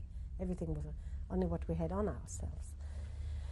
And when we realized what was happening, that we were going to Auschwitz, now, because of those 4 young people who were, I mentioned before, who escaped from, in 41 or 42, I don't know exactly the time, because of the stories they told us. They told my father that they had been at work in Birkenau, that's Auschwitz II, and they were preparing it for an extermination camp. There was no hiding about it. Everybody knew about it. And my father was believed. And we heard it all. We knew everything that was going on. My father didn't believe that because we were children we shouldn't know, because our life depended on it. So when we heard the word Auschwitz, we knew that we were in real serious trouble. And so Eva decided that it was still this instruction from my late father that time is of essence. And even as children we realized that the war can't last much longer. Because particularly we knew a lot about from this SS who used to come from time to time and used to say to Eva, the war will be over soon and all that. Did you know how the war was going for Germany at that stage? Not a clue. For us it was going badly. All we could see is that deportations were continuing. So we decided to save yourself. I mean, nobody wants to go to Auschwitz. So Eva, they were asking for knitters, people who can knit. Eva said she's a knitter. I don't think she's ever knitted since or before. And she said she's a knitter, so that means that we will be kept behind. And I remember her. You see, in those days, an hour could mean 10 minutes could make the difference between life and death. If you missed a particular train, if you were in a queue and you missed that queue, it could mean the difference between life and death. You know, it's the mind-boggling, but that was the reality. Sometimes you made a mistake and you went into the wrong line and you got killed because of it. But so we wanted to, as long as we were still in Czechoslovakia, we thought we had a better chance. So Eva decided she's a knitter. And I remember her going in there to take on this job of knitting, and she was giving this big, I think it was an Angora jumper, and she was so nervous she didn't have a clue what she was doing. But she pretended long enough, and then one of the supervisors, who was Jewish, of course, realized what the score was, that she didn't have a clue, sort of mucked around with her so that she covered long enough for the transport to leave. And then as soon as we heard the whistle of the train, because in Seret the trains actually came there, as soon as she heard that they were gone, she was so relieved that she dropped all the stitches. Then she got into serious trouble from the supervisor. But that act of saying I can knit saved us from that transport. And it was all sort of a continuation. Because it saved us from that transport, we were delayed. And because we were delayed, we came to Auschwitz on the day when the Russians flew overhead and they stopped the gassings. So had we come on that transport the week before, I would have been gassed for sure. I would have gone straight to the gas chamber. So see, everything in your survival was luck. Sometimes you helped that luck, but mostly it was really out of your hands. It was pure luck. So we stayed there for that extra time, and that eventually saved our lives. Can you describe the trip to Auschwitz from Seret? Yeah, we finally couldn't hold off anymore, and we were put on the cattle trains, and I think there were between 100 and 120 people in this cattle wagon, and there were there was a pot for sanitary, for toilet needs, and it was a real cattle truck, with just little windows at the top. And we were going forwards and backwards. We had no idea where we were or what's going on, because from Seret to Auschwitz shouldn't have taken very long. It's not a long distance. But we kept on stopping and we kept on starting again, and you could tell from the movement of the train that we were going the opposite direction, changing direction.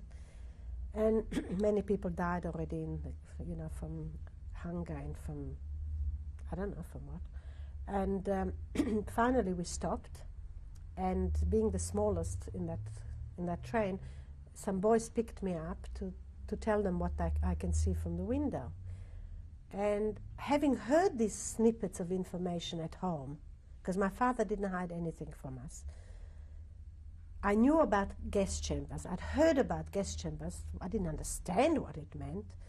So I said in my innocence, it must have been Auschwitz that we stopped when he picked me up. I said, what do you see? I said, I don't know, I can see some chimneys smoking. And I gave my interpretation. It's probably the gas chambers. I had no idea what it meant. I'm sure I didn't understand it. And I got very upset and don't talk rubbish. And the only thing that kept you going was your self-deception that you're not going to die and that what I say is true. Because they pretended all the time that you are not dying, that you are going to be safe, you're going to a labor camp, and if you work, you're going to live. So this self-deception of the people, those that survived through that. So that was, you kept on telling yourself. It's debatable whether if we had been more realistic, whether more people would have been saved. I doubt it. So I got into trouble for saying that it's the chimneys burning, and I made that comment. I didn't understand it. I even commented my chochmah. I said it's probably the last people being burned. I mean, I didn't understand what it meant. Not a clue. So how old were you at that point? I was caught on my 10th birthday, on the 8th of October, on my birthday. And so they pulled me down and told me to be quiet. And eventually, after 3 days and 3 nights, going forwards and backwards, by that time we had no idea where we were, we stopped. And you can imagine that the doors were open and you couldn't see properly at first because of the change in light. And we were told that everybody raus, I remember that expression, raus, and leave your belongings. We, as I said before, we had very little, Eva and I, because we'd already been deprived of everything. But other people still came from living with belongings. Everybody leave your belongings, you're going to get them later. I mean, the whole time they lied to you to make it orderly. And people ask me sometimes, why they had you over a barrel, why did they have to lie? Because it made it orderly. It was less difficult for them to hurt you. So constantly these stories that leave your belongings and trucks will come to pick up the belongings, just get out and make a line. And you got out, and of course it took a while for your eyes to adjust to where you were. And all you could see is this skeletons. I don't think you even realized they were human beings, in these striped things with no hair. Some had stubbles by this stage already, depending on when they got there. Some were half mad looking. I mean, they were in that stage of depending on how long they'd been there. And we were told to get out, and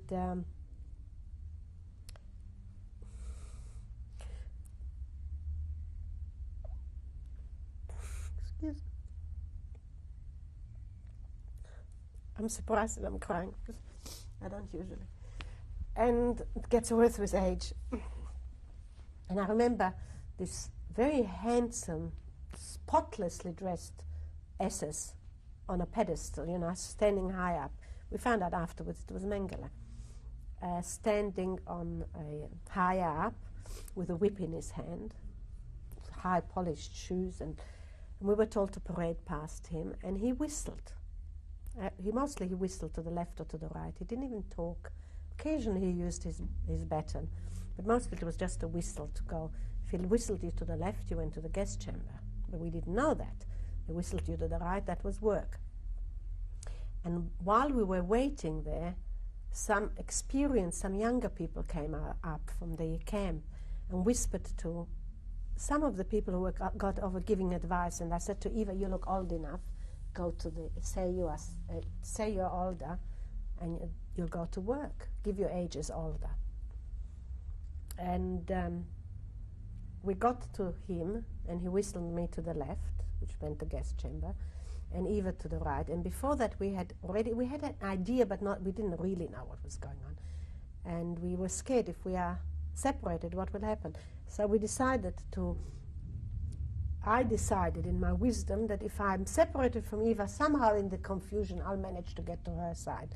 Oi b'chochen. I thought I was so careful, clever. And so I was whistled to the left, and she was whistled. She really looked as though she's, grown up enough for the work. They didn't ask her how old you were. It was up to him. She was whistled to the left, to the right, which meant work.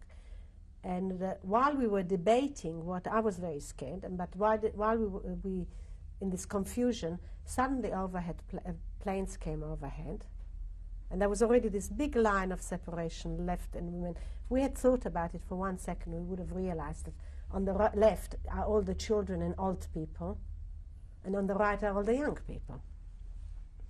But before we could even give it much thought, there were these planes overhead, and there were Russian planes, and suddenly there was a command, alle zusammen, everybody together, and we were herded together, and that saved me from the guest chamber. So after that we were herded together, and we were told to go to a interim camp. we found out afterwards that they were killing of the last people. They had to clear out the Zigeuner camp, which is the gypsy camp was just being cleared out and it wasn't quite finished yet. So we were going into this Familienlager, a family camp. And there we still had hair and people still had their own clothes. And I remember we were given instructions. We were called to Zählappell, to roll call. And who gave you the instructions? The Blockältester. Sometimes they were Jewish, sometimes they were other prisoners. They were prisoners, but mostly not Jewish, mostly Poles or Russians or other undesirables, as they called us. And we were told, I remember we were called out the first time when we arrived in that camp, and we were given a pep talk. One, I'll never forget it, one louse, your death. One cough, your death. In other words, we were threatened. And so I had very long hair, plaits, and I remember Eva saying, well, you will not, with such plaits you're not going to be able to keep your hair lice free. So she took a knife, we didn't have scissors or anything, we found a knife from someone, she cut off one of my plaits.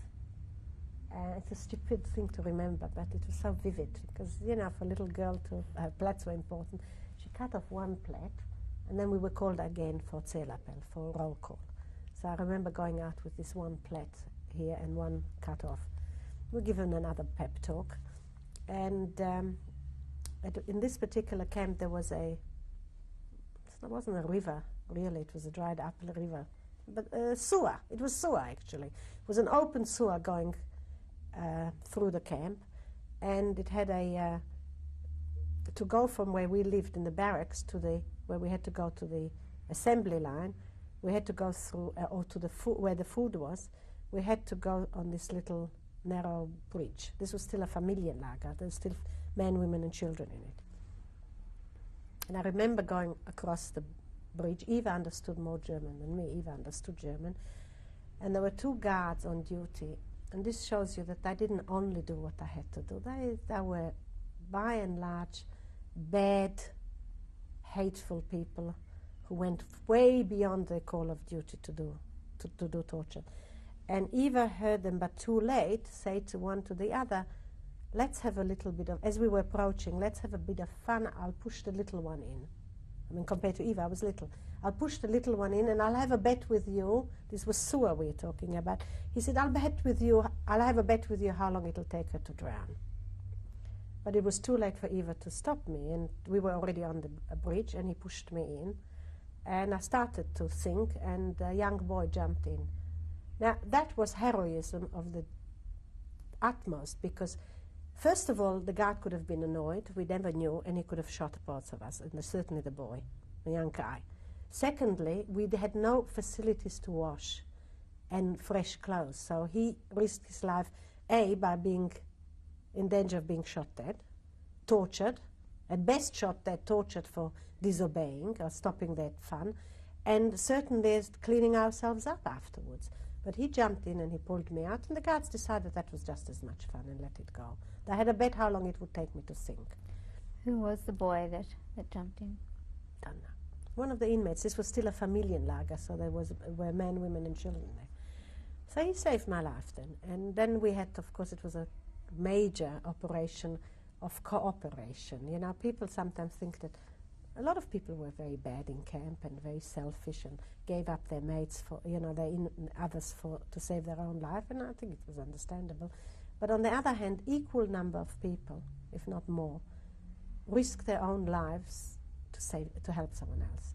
And this was one example. I mean, the boy definitely risked his life on the point of the fact that he disobeyed, he stopped their fun, and also that he got wet and dirty, and then they had nothing to change into.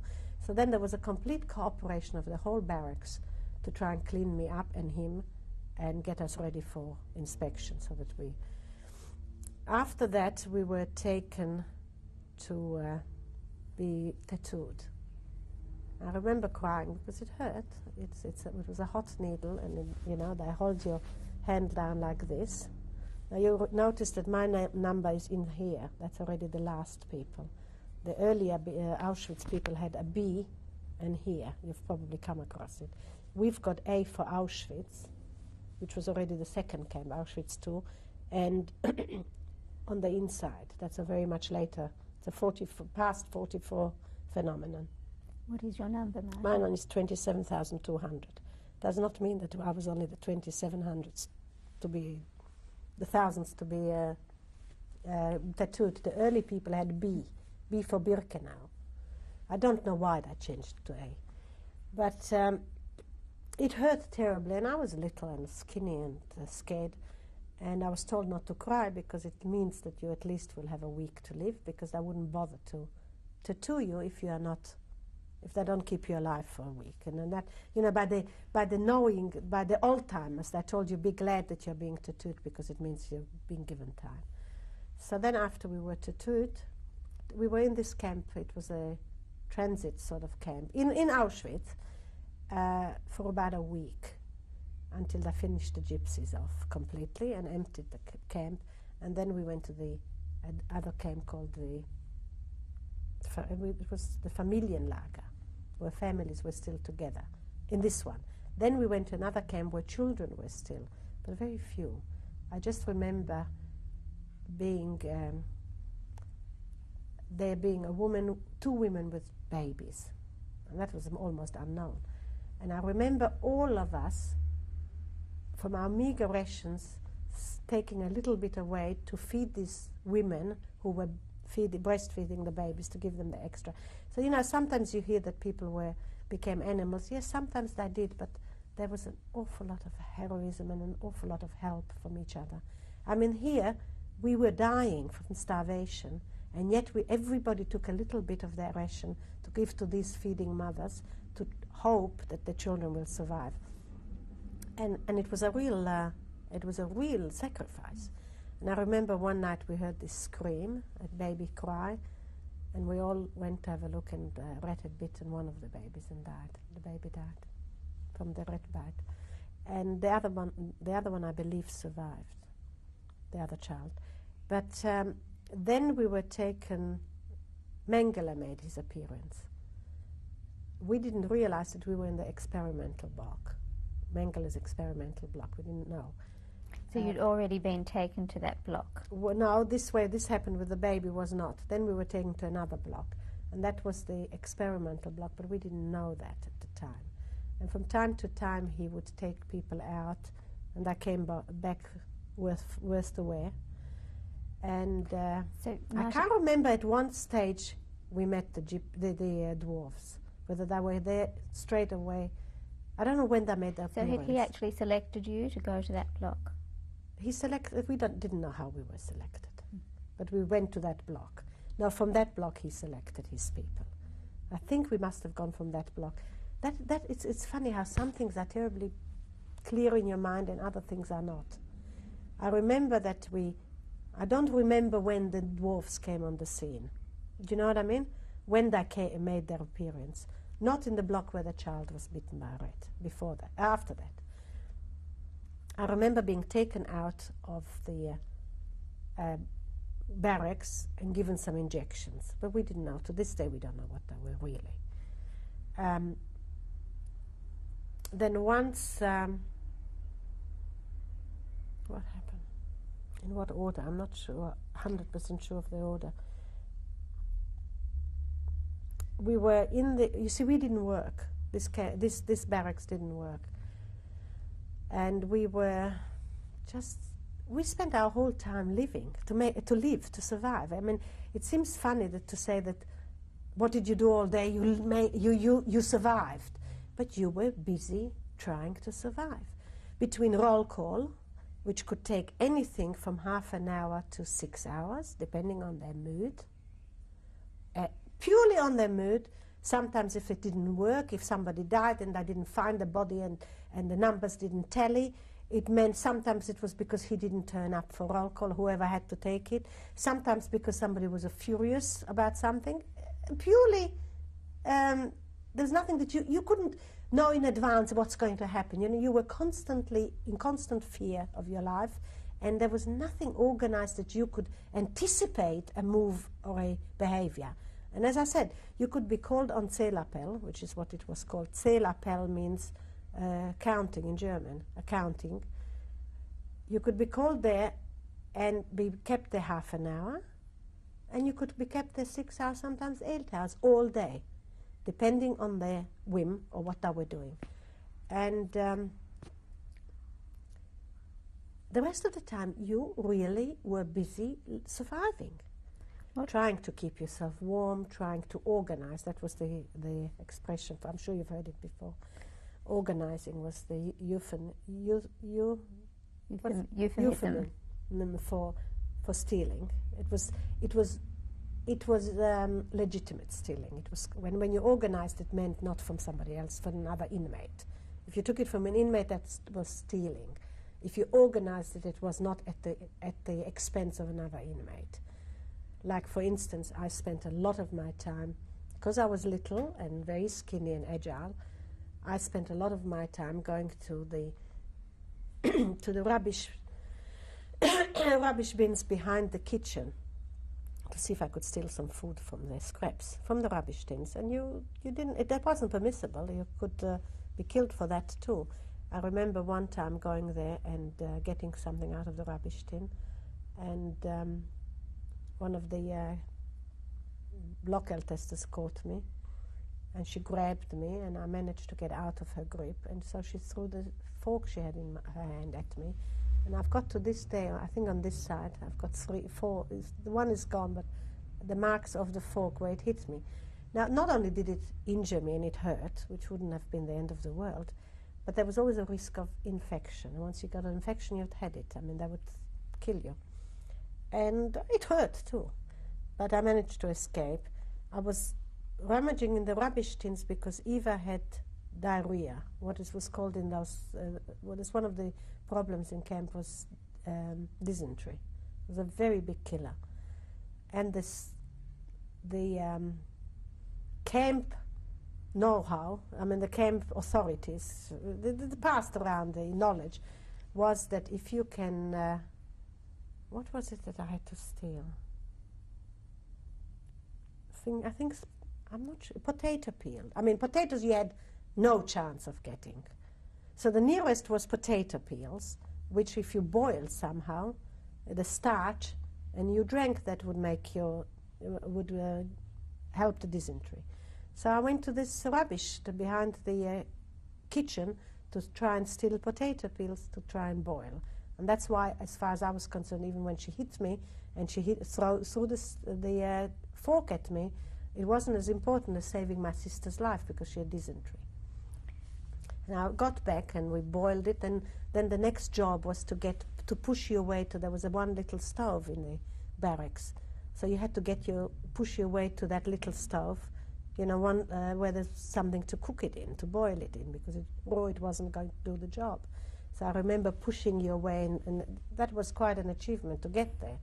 So in the process of that, I'm not sure if it was the same occasion, it may have been a different occasion, I remember I was pushed into the stove, and I think I've got a mark either on this side or on this side, I never remember, here somewhere. Can you see a mark here somewhere? Where I was pushed into the stove and I was burned, but nothing stopped you, because you were fully occupied to survive, you know, with this finding a bit of bread, changing something, making an exchange once. And there was two brothers from Bratislava whom we knew before the war, exactly the same age, 10 and 13, like Eva and I were. And their 10-year-old, that 13-year-old was also very sick, also with dysentery. And the 10-year-old boy was a very good-looking little boy, gorgeous-looking child.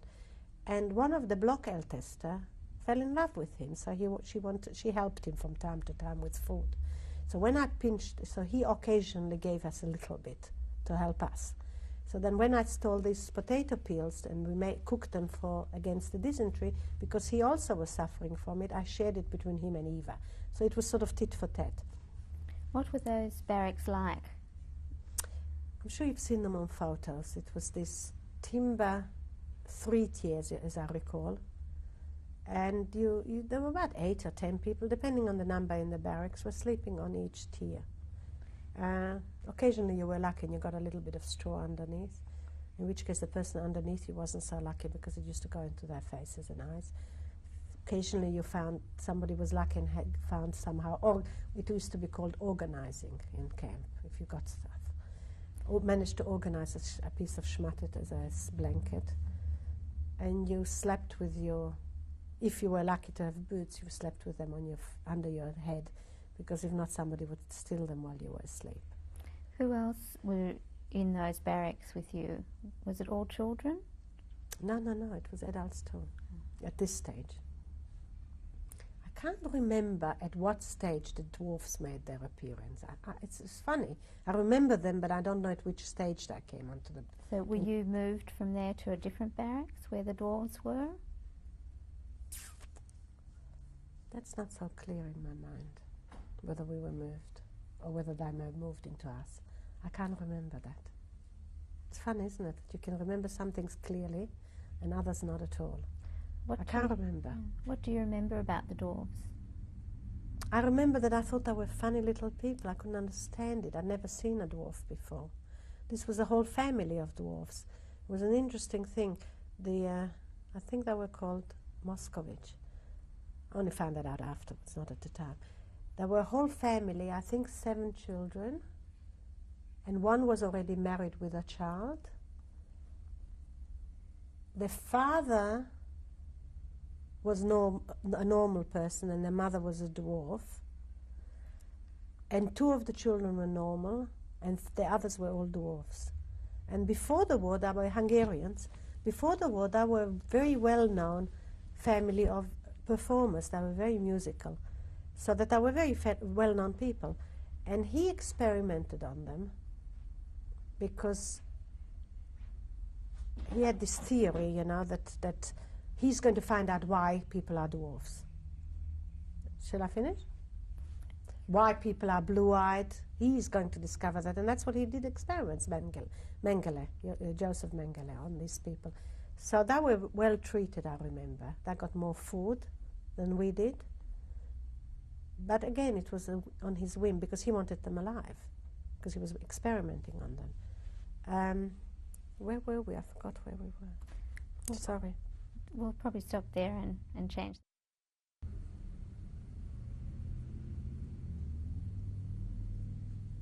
This is tape 5. Marta, you're describing what the barracks were like and meeting the dwarves. Were there any other people, unusual people like that you met at that time? Unusual in what way? Physically or in any other way? No, I don't remember. I mean, we were all...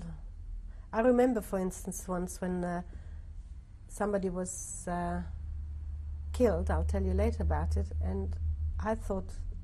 we talked about her as an old lady, and we found out afterwards that she was 19 years old. She just looked like an old woman. Before, I think the dwarf... why I don't remember shifting. I think I have a feeling that the dwarf were brought in later into our area. And what happened to Eva at that point? Was she also taken out for experiments? We both got injections. We both got injections, and the reason I mentioned that I got this potato peels, and then we shared it with this other Krasniansky family, a boys called Krasniansky from Bratislava, is because then, you know, that's how you survived. You helped each other. You couldn't survive on your own. Couldn't. So both Eva and him were sick, and the little boy, the younger brother, my age, was a favorite of this couple. And at one stage, we estimate it was around about end of November, beginning of December. We were told that we had a Zählappell, the roll call, and we were told all children between the ages of 10 and 12 are to report after the roll call. We are being taken to Switzerland. We knew it was Bubemeises. I mean, yeah, they're going to take us to Switzerland. And I didn't know what to do, and Eva didn't know what to do. I was in that age and not her. So we had already discussed between us that somehow I'm going to hide when this happens. But I mean, how I'm going to do this feat wasn't discussed or thought about. But before we sort of did anything, we didn't know what to do about it. Then she said, perhaps I'll go with you so we wouldn't be separated. I pretend I'm younger, or you pretend that you're older, but I couldn't pass for more than 10. I didn't even look 10, let alone more. She passed for older. And to repay my kindness of giving him that famous potatoes, you know, to help his diarrhea, his dysentery, he wanted to repay the favor. So he called me and he said to me, the couple who was keen on him. I mean, now as an adult, I don't know what the connotation was, but she looked after him. Because he was the same age, she said to him, don't report for that C-L'appel, for that roll call. I will hide you because the children are not going to be taken to Switzerland. They're actually going to Mengele for medical experiments. And so he wanted to save my life. He couldn't do, she wouldn't hide me, but he's told me to do what I can. So I knew where we were going, not to Switzerland. And I tried to hide, but I didn't succeed. So we were taken out on C-L'appel, on roll call, and we were all put on tracks. And because I knew that the medical experiments meant death anyway, I on the way out, I managed to slip out of the track. Everything was pure luck of the moment. It wasn't that I was cleverer than the other children in that truck. It was just that I was luckier. I managed to get out off the truck, and I hid in the snow till it was dark, and then I snuck back into the camp, into our barracks. Now the reason I got away with it is because it was getting later in the war. I think things weren't quite as organized and as decided. I think months before that there was no way I would have got away with it. But I got away with it, and it was also the whim of the people who are in charge. If it had been the whim of the couple in charge of our camp to give me, to give me up, I would have died. But it wasn't for some reason or other. So I managed to sneak back into our barracks, and I survived with Eva. How did you know what was happening in terms of the war? How? First of all, we got from that business about saying the gas chamber, the chimneys burning people. That information we got when you remember I told you that early in the piece, some young people escaped from Auschwitz, from Birkenau, which was Auschwitz too, and he got to Czechoslovakia, and my father got them out of the country. They told us about what was happening, and that they were building gas chambers, and that they are going to burn people, gas people.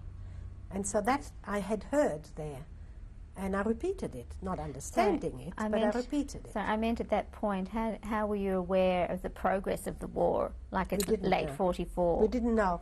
When at one stage, for instance, around about this time, because I was on in camp, Eva and I were on in camp from the 3rd of November we arrived, 44. We were liberated in, I think it was the 27th of January, 45. So we weren't in terms of camp a very long time. In terms of camp, we were a very long time, if you know what I mean, in terms of survival. But for others, it wasn't a long time, and it was already after the gassings. They stopped the gassings the day we came. Otherwise, I wouldn't have had a chance of surviving, not ever.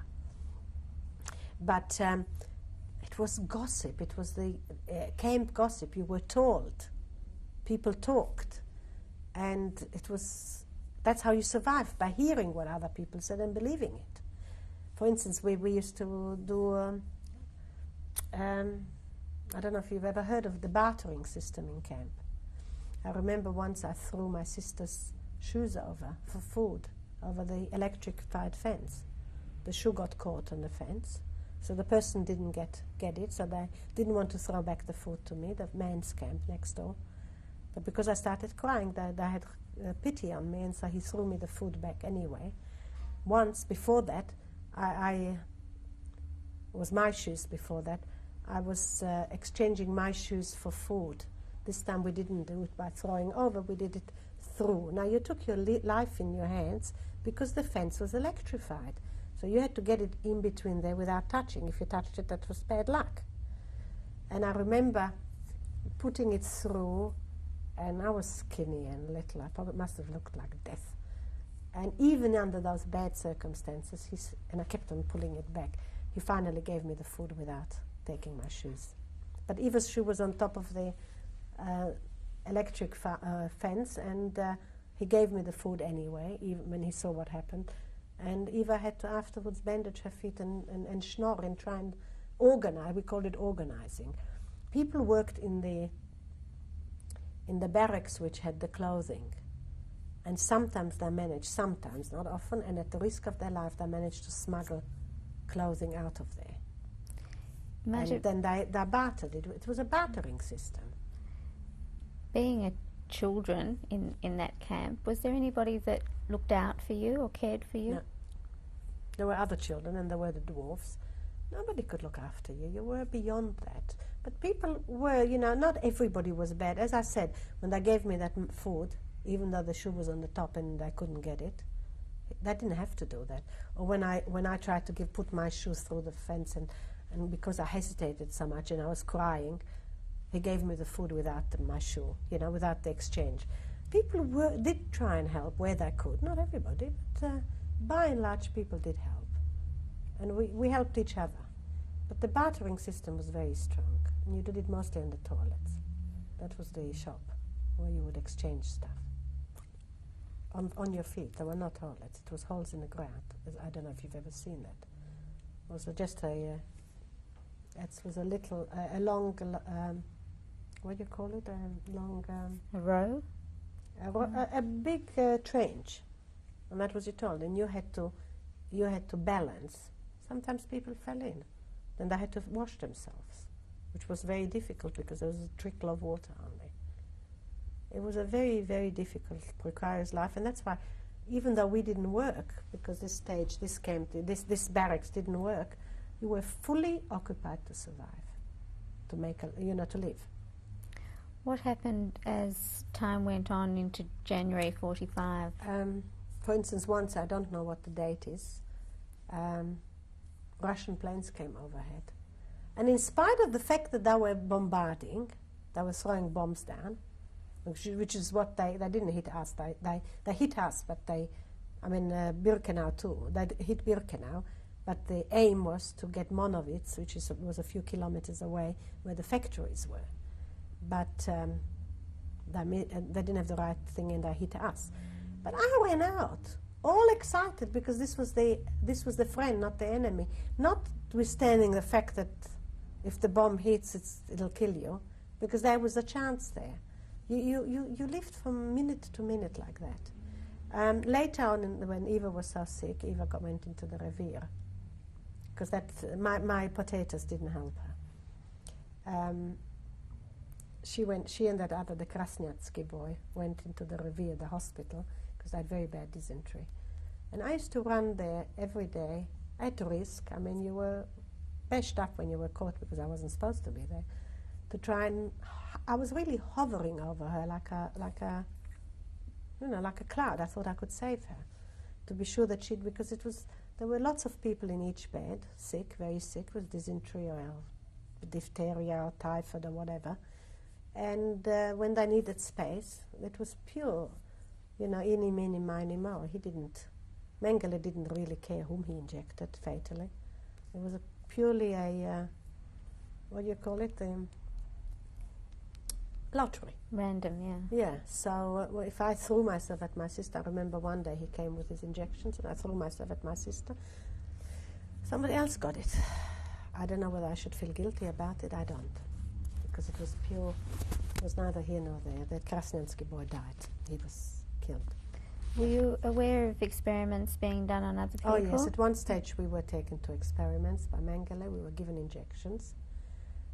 To this day I have no idea what the injections were. Did it have an effect on you? Well, I think, the older people were given drugs to make them, infertile. But I don't know what we were given, what injections we were given, but we were taken by medical experiments by Mengele. Even though that first lot I escaped, afterwards he came and he gave us injections. And we don't know, neither Eva or I know what the injections were. And were you aware of what was done to other people around you? In what way? Oh, we With saw the what was happening, experiments. of course. Yeah. We saw the dwarfs being taken out, and we saw people being taken out and injected. There was once one woman, what did she do? I think she warned somebody. They were injected, they were beaten. For instance, when Eva was in the Revier, that's right. My guess is I don't have the documentation, I suppose we can find out. Either end of December, beginning of January 45, end of December, the Red Cross came to the Revier, to the hospital where Eva was. And just before they came, that's when I threw myself at Eva, Mengele came in and started injecting people. A lot of people, more than usual. And he was emptying the Revier, the hospital barracks. And lo and behold, suddenly only one person per bed was put into a bed. They made up the bed with sheets. And I suspected, look, I was 10 years old, but you became like an old person with this instinct to survive. And I suspected something is funny. Suddenly all these people were emptied out of the bed. Not all these people couldn't have died of their own accord, all in the matter of a few hours. And they didn't have time or didn't bother. I think they didn't have time. They put the people behind this sick barrack. And the bodies were higher than the actual roof of the barracks. So this Swiss Red Cross, if they had bothered at this stage, they would have seen that there were dead bodies stacked who were still warm. It was a matter of hours. And so when I saw that he was injecting, and as soon as he gave him injection, I didn't know what it meant, but all I could see is that as soon as he gave this injection, the person went, and then he was dragged out and put behind the barracks. So I threw myself on Eva, and he missed. He was a schizophrenic, as I can see it now. He could be sweet and smile at the children particularly. He'd take a child on his knee and give them a lolly, give them a kiss, and in the same tone, without changing his voice, his tone, he would tell, after having done that, he would tell the other inmates who were working with him to give a fatal injection to that person, to that child or to that adult. He must have been a schizophrenic. And so he told the dwarfs and the children to call him Uncle Mengele. Uncle Mengele, not Dr. Mengele, which you would think it was the honor was the doctorate. He was mad. I'm sure he was mad. And so that's the only way I can explain that he did not give me an injection to kill me when I threw myself on top of Eva, because it was a disobedience. I mean, I wasn't supposed to be there, let alone throw myself when he was coming with the injection. But that's how we survived, by pure accident. So then they emptied this whole barrack, and it seemed funny, and then made these people the beds up, as I said, and dressed the inmates. Then they filled bottles and things with colored water. They dressed some of the inmates as nurses, and we thought something was up.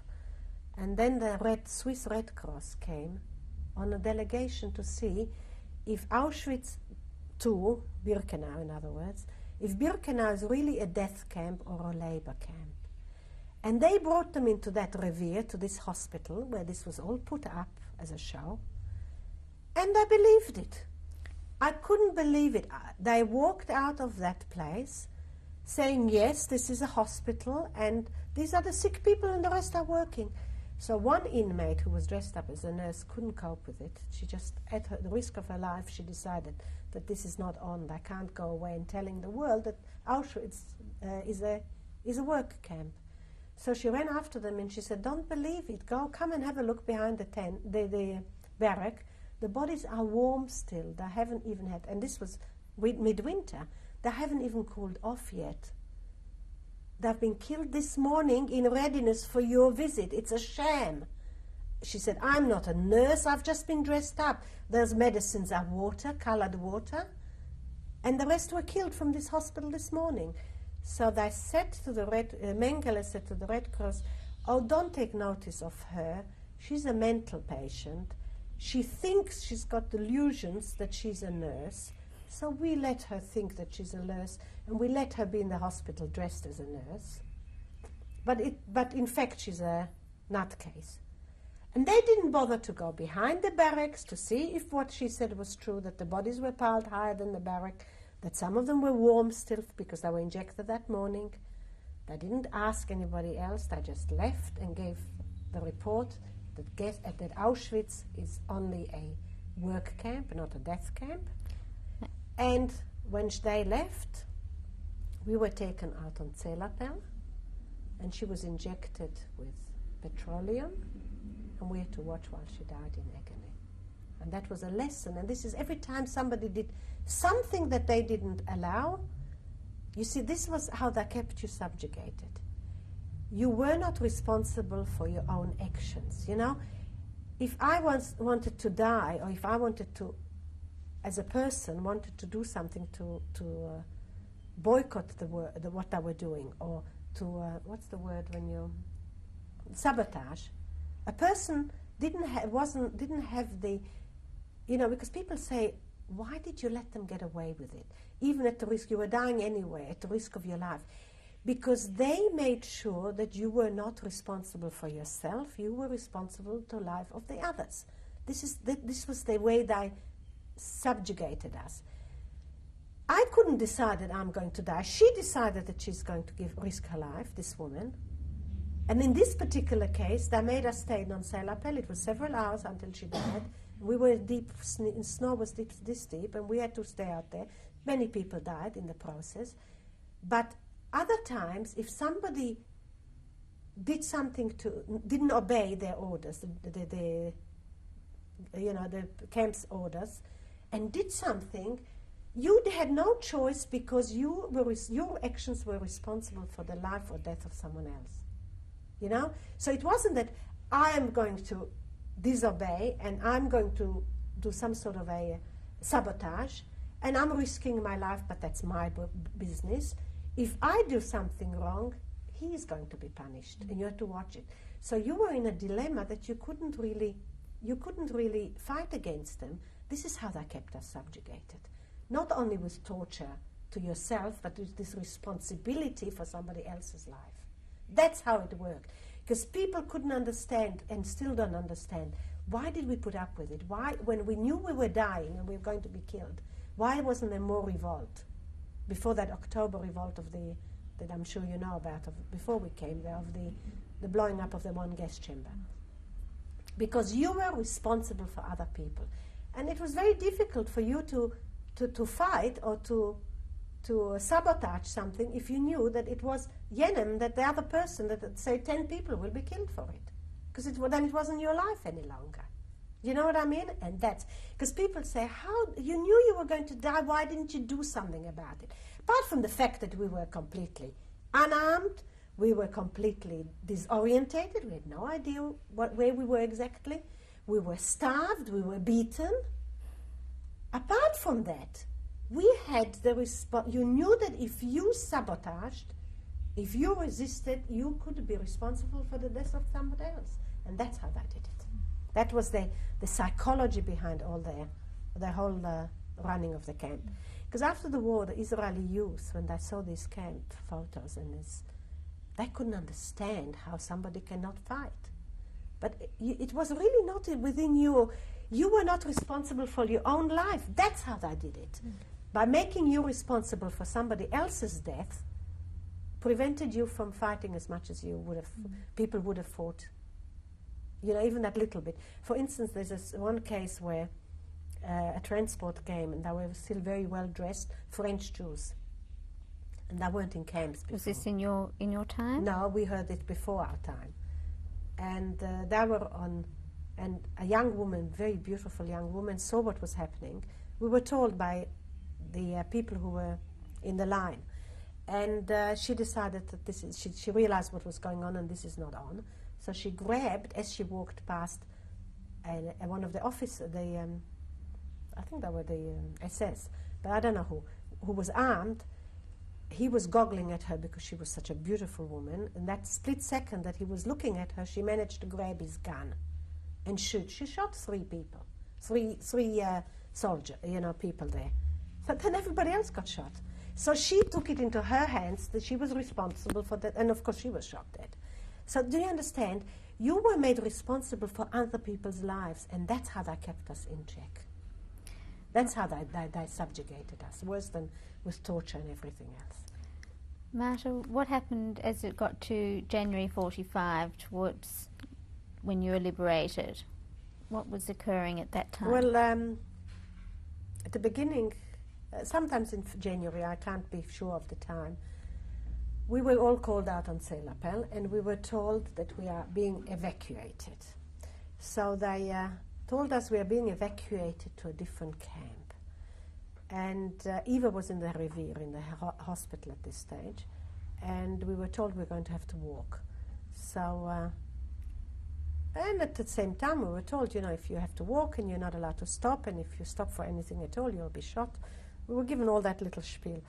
And I went to get Eva from the Rivier, from the hospital, and the sick and the sick people, or those who can't walk, who think can't walk, will be taken by trucks. Well, we knew that was a lot of nonsense. They're not going to waste trucks. I mean, there was information coming in, snippets of information. The Russians were going overhead already. That's why our guessing was stopped, because there were Russian planes. Till the last minute, they denied that there were gas chambers. So the reason Eva and I survived this, or certainly me, is because the Russian planes were overhead, and they didn't want them to see the gas, the smoke from the chimneys. So, although they used the chimneys afterwards for burning. And I knew it was Bürgermeisters. They're going to waste trucks on inmates.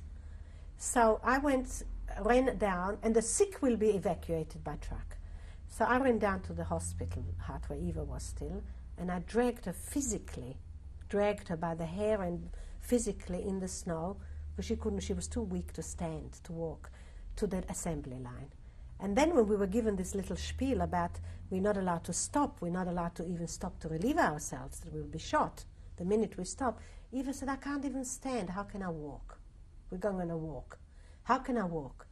And you go and I'll stay. So I said, no, I'm not leaving you alone. Because at the beginning of the camp, when I was scared to go to the left, she said she'll come with me. So I said, no, I'm not going alone, I'm not leaving you. So because she said that I decided to leave also and take my chances, about 20 other people also decided to stay put. And the other people were taken on the infamous death march from Auschwitz. I think 100,000, 110,000 people were taken, and I don't think even 1,000 survived. I don't think so. And the rest of the time then, we were supervised. Then suddenly, this was already hand-to-hand fighting outside Auschwitz, near our camp. And we didn't realize it because there was no information coming in.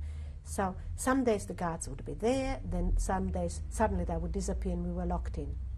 One day they locked us into this, we were in electrified wires, camps, so you couldn't try and climb over, apart from the fact that there were barbed wire on the top on which you would have killed yourself. They were electrified. The minute you touched them, you were dead. So they locked us into this electrified camp, and they put there were still barracks full of clothing which hadn't been sent to Germany yet.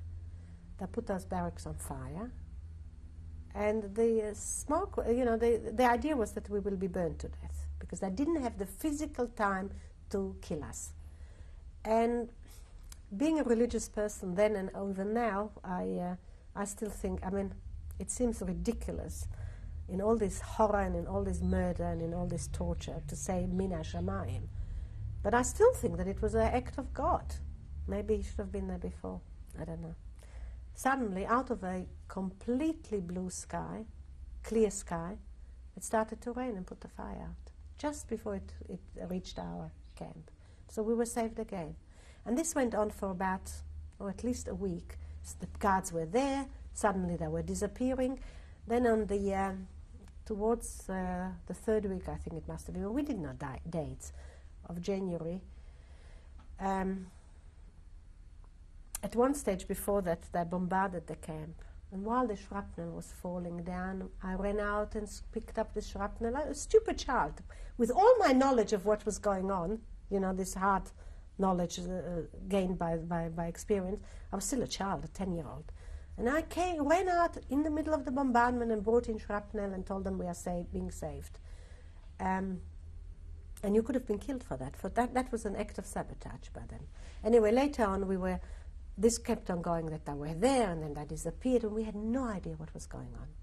And then finally they came to get us, and even this remnant of people, most of them very sick, who could hardly walk, were taken on a march. And we walked out of Auschwitz, which is Birkenau, Auschwitz II, which was Birkenau, the extermination part of the camp, and taken to Auschwitz I, which was in the city of Oswiecim. That's about a 3-kilometer walk, I believe. And constantly bombarded on the way. It was really hand-to-hand fighting already then. We got to Auschwitz I, and we were herded in, and then we got in just as they were hand-to-hand fighting. And then suddenly, the Germans disappeared and the Russians came in. And we were liberated. So that's where you were liberated. Yeah. But not before my sister Judy was killed in Auschwitz with the Hungarian children transport. She was murdered in Auschwitz. But did you know that at that time? Well, we knew that she was taken to concentration camp because when I mentioned to you that I was picked up from, that I escaped from the ghetto in Szombathely, she was in a different place not far from us. She was in Szombathely, I was in Sharva, I'm sorry. I was in Sharva and she was in Szombathely, very close together. And that auntie, she was that much younger, she was 4 years younger than me. And that auntie also didn't give her up because she was legally adopted. So subsequently she was sent to Auschwitz with her. And we believe that, that Judith was one of the children, 10,000 children, 10,000 Hungarian children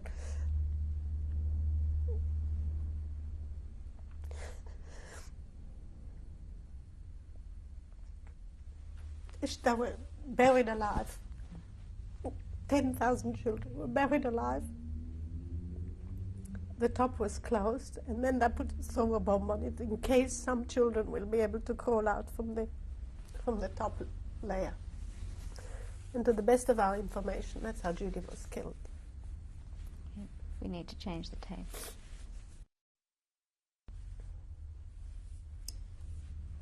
I want you to see my pants.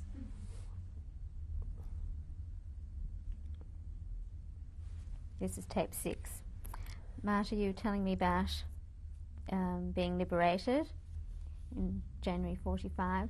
What happened actually after the Russians came in? What did you do? Well, it wasn't a simple process like liberation. We always thought that we will be liberated and then we'll take a train home.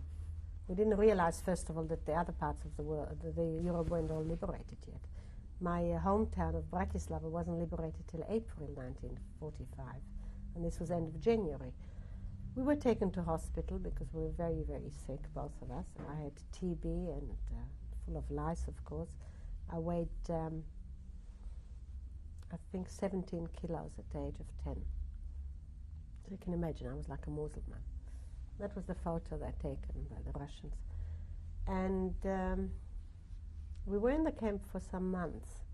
I remember the Russians loved children. They didn't like the adults so much, but children they loved. I remember being terribly shocked when they called us Yevreyskie paraziti, the adults, Hebrew parasites.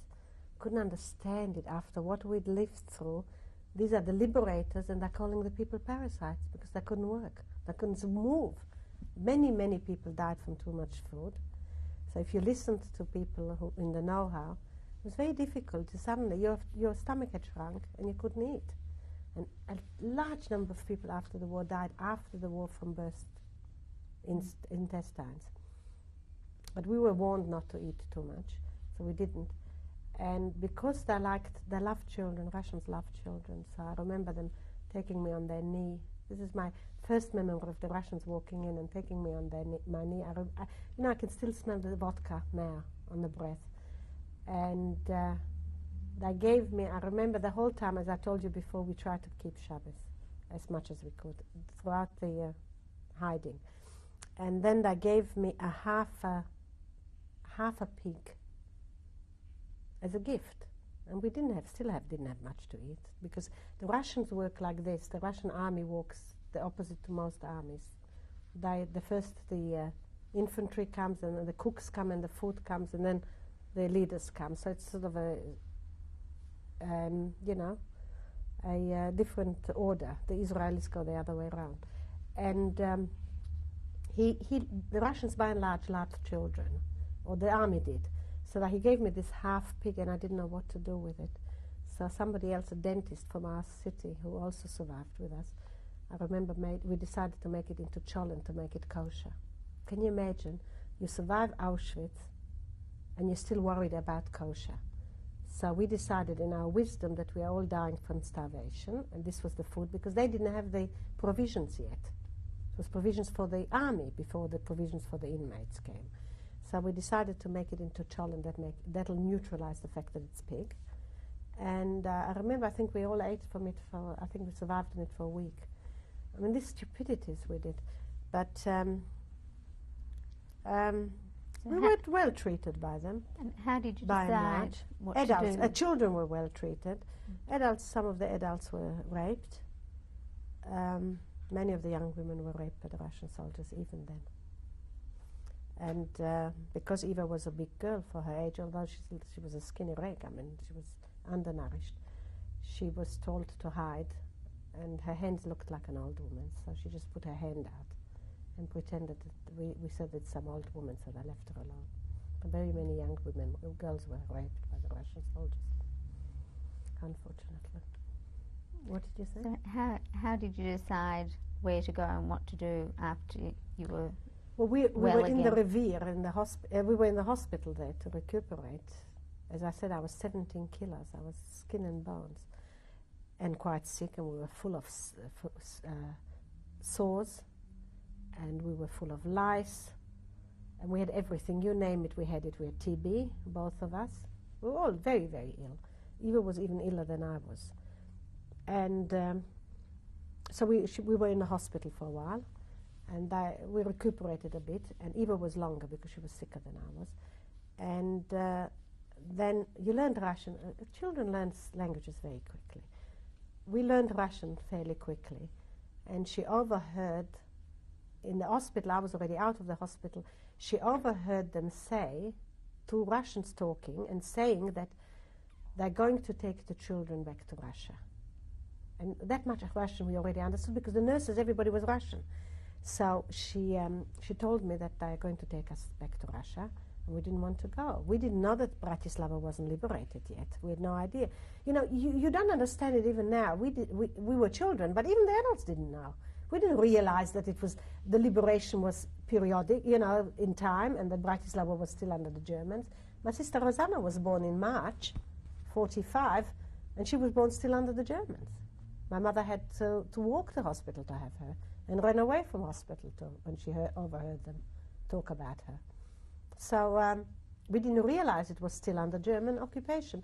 So Eva called me, when I went to visit her, she said to me, look, we've got to escape, because they're going to send all the children to Russia for re-education, you know. And it was very much on the cards, too. So in the night she got out of the hospital, and we just went on the road.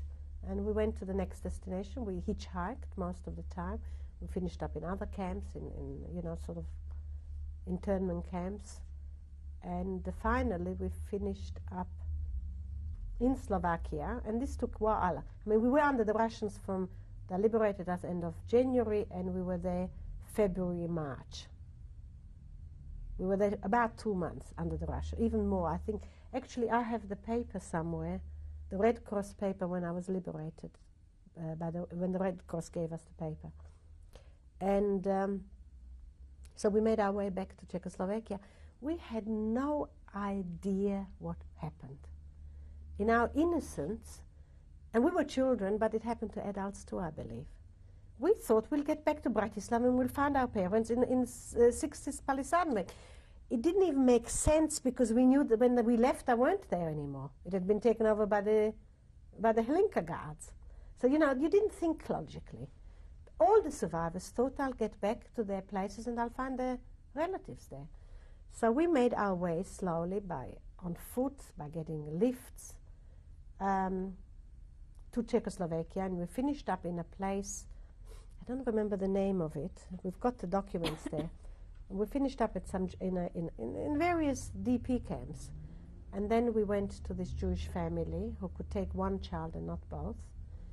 So they took me and they put Eva into another Jewish family. You wouldn't believe it. People who knew us, who knew our family, they knew we were the vice girls from Bratislava, and made her into a maid and treated her shockingly. I don't know their name, and I wouldn't give it if I knew. And eventually we found our way back to Bratislava, after it was liberated, of course. It took us from about end of March, I would imagine, till Bratislava was liberated in April, and we got back about May, or June even. May or June, finally. And we just hitchhiked. And we ate on what we could find, or what we could beg for. People saw two little children who looked like Muslims, and they used to give us some food, a bit of bread, an egg, a piece of fruit wasn't available. And we just lived on that. And what happened when you got to Bratislava? We got to Bratislava finally, and it was Shabbos. I remember it was Shabbos, but we didn't know it was Shabbos. We had lost complete count of what and where. And we saw my father and my late brother coming home from shul.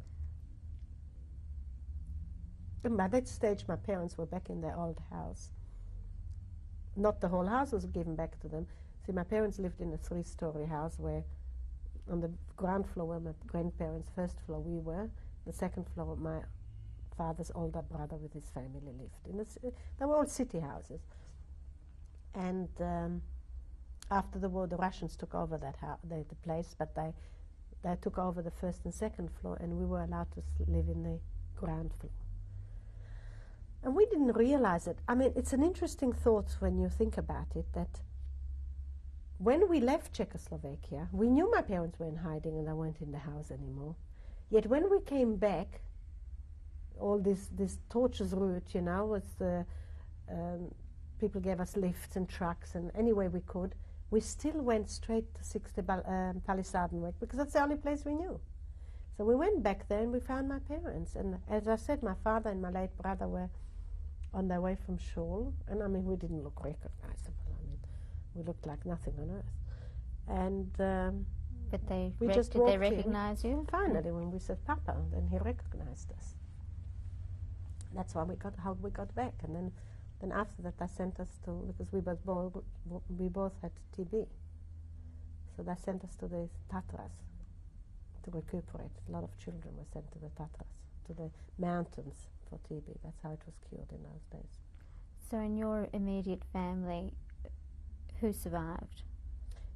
As an immediate family, as in my actual family, we all survived except Judith. Judith died in concentration camp. Renata and Ruth, who were little babies, Renata and Ruth were together. They were hidden with my grandmother, my maternal grandmother in Hungary. When my father sent this lady to pick me up and Judy up, Judy wouldn't, I told you the auntie wouldn't let Judy go. Oh, you told us about Renata and Ruth. I told you Yes, about Renata, yes. about this mark. Yes, finding them. I couldn't So remember. the whole family. So then they came back later. They took a while to come back. My father couldn't find them because the place where they'd been hidden was bombarded. So the people who, the peasants who had them, were evacuated with the children. Whilst they had slight suspicions that the children were Jewish, they weren't sure. And by this stage, they got to love them, and they took them with them. And it took my father a while to find them back. I think it took them till after Kurti died. I'm not sure. Not positive when he found them. But I know that it was quite a long while later. And how did your brother die? My Marta? brother died in a drowning accident after the war, in a Bnei Akiva Tiyul picnic. My father was, I told you, he was a very strict father, very kind, very supportive, but very strict. When my father said no, there was no way that was disobeyed. In fact, what was it that my father forbade us before the war, something to eat? I can't remember now suddenly what. And we did not eat that even in the war, Eva and I, because it had been forbidden by my father. I can't remember what it was that we weren't allowed to have. We were naughty or something. And we did not disobey that even then, even in the war, when it was the only thing we could get. So my father was very strict. But he was also, he had decided when this woman came back, this Maria Wohlschläger came back from Nitra, where we were hidden, and told my father that we were deported. And as I said before, she didn't dare to tell him it's Auschwitz, so she told him that we went sent to Theresienstadt. My father made a vow that if we survive, Eva and I survive, he will spend the first year after the war on charitable works. Nothing for himself, just for charity. And there was plenty to do. So after the war, he went back into his own house. He had money. He still had a bit of money. And he spent the whole year on looking after after survivors. He was on the Jewish Hospital Board, and he was on the UNRWA board, you know, the United Nations Organization, whatever it was stood for. And he spent his time constantly going to the stations, to the train stations, to wherever people came back from camps and and organized them. He was in charge of the soup kitchen for the survivors, you know, all of that. And every now and again, when somebody was more upset than others, he'd bring them home. So we finished up in this place where my grandparents used to live. It wasn't a big place, on the ground floor of our house in Palisadenweg. My mother had Rosanna in March of 1945. Then came back Renata and Ruth. I came back, Eva came back, Kurti was still alive, and Noemi was still alive. So there were 7 children. Was it? Is it 7? Juditka was the only one that died in concentration camp. And we were living in this tiny place. I mean, you can imagine how big it was fairly big for 2 old people, but not big enough for a big family. And every time somebody was more upset than others, my father would bring them home. So the place was crowded with people. And he brought home a child, for instance, who lives now in Israel, a little child who was full of lice and kretzen, you know, these sores, the infectious sores, for my mother to clean up. My mother had a newborn baby. Rosanna was only a few months old at this stage. And the place was steaming, and he had to find food for these people and clothing for these people, and this was all done from his own. And in the meantime, he went to the soup kitchen and to the hospital and to the stations constantly, so it was a real to-do, a balagan there. And there's this one fellow who is in Israel now. He brought home this little baby, didn't know his name. I think he was 2.5, hardly spoke, didn't know his name, was completely full of sores and lice and everything. My mother cleaned him up, and when she was washing him, she found in his singlet, like we used to have, a note. And a little bit of that note was still, it was written on material, not paper, and a little bit of that note was still legible, and that's how we discovered that he was somebody whom family, my parents knew very well. So of course my father didn't send this child to an orphanage that he knew. So all these people were in our house, and because it's important why I'm telling you this is because that's how my brother died. Because my father was very strict. If he said no, it was no, and nobody argued. My brother was in Bnei Akiva. He was only 15 and 3 months, but he was a very tall, very good-looking boy. He taught him, a very bright boy, he taught himself in hiding to speak Hebrew.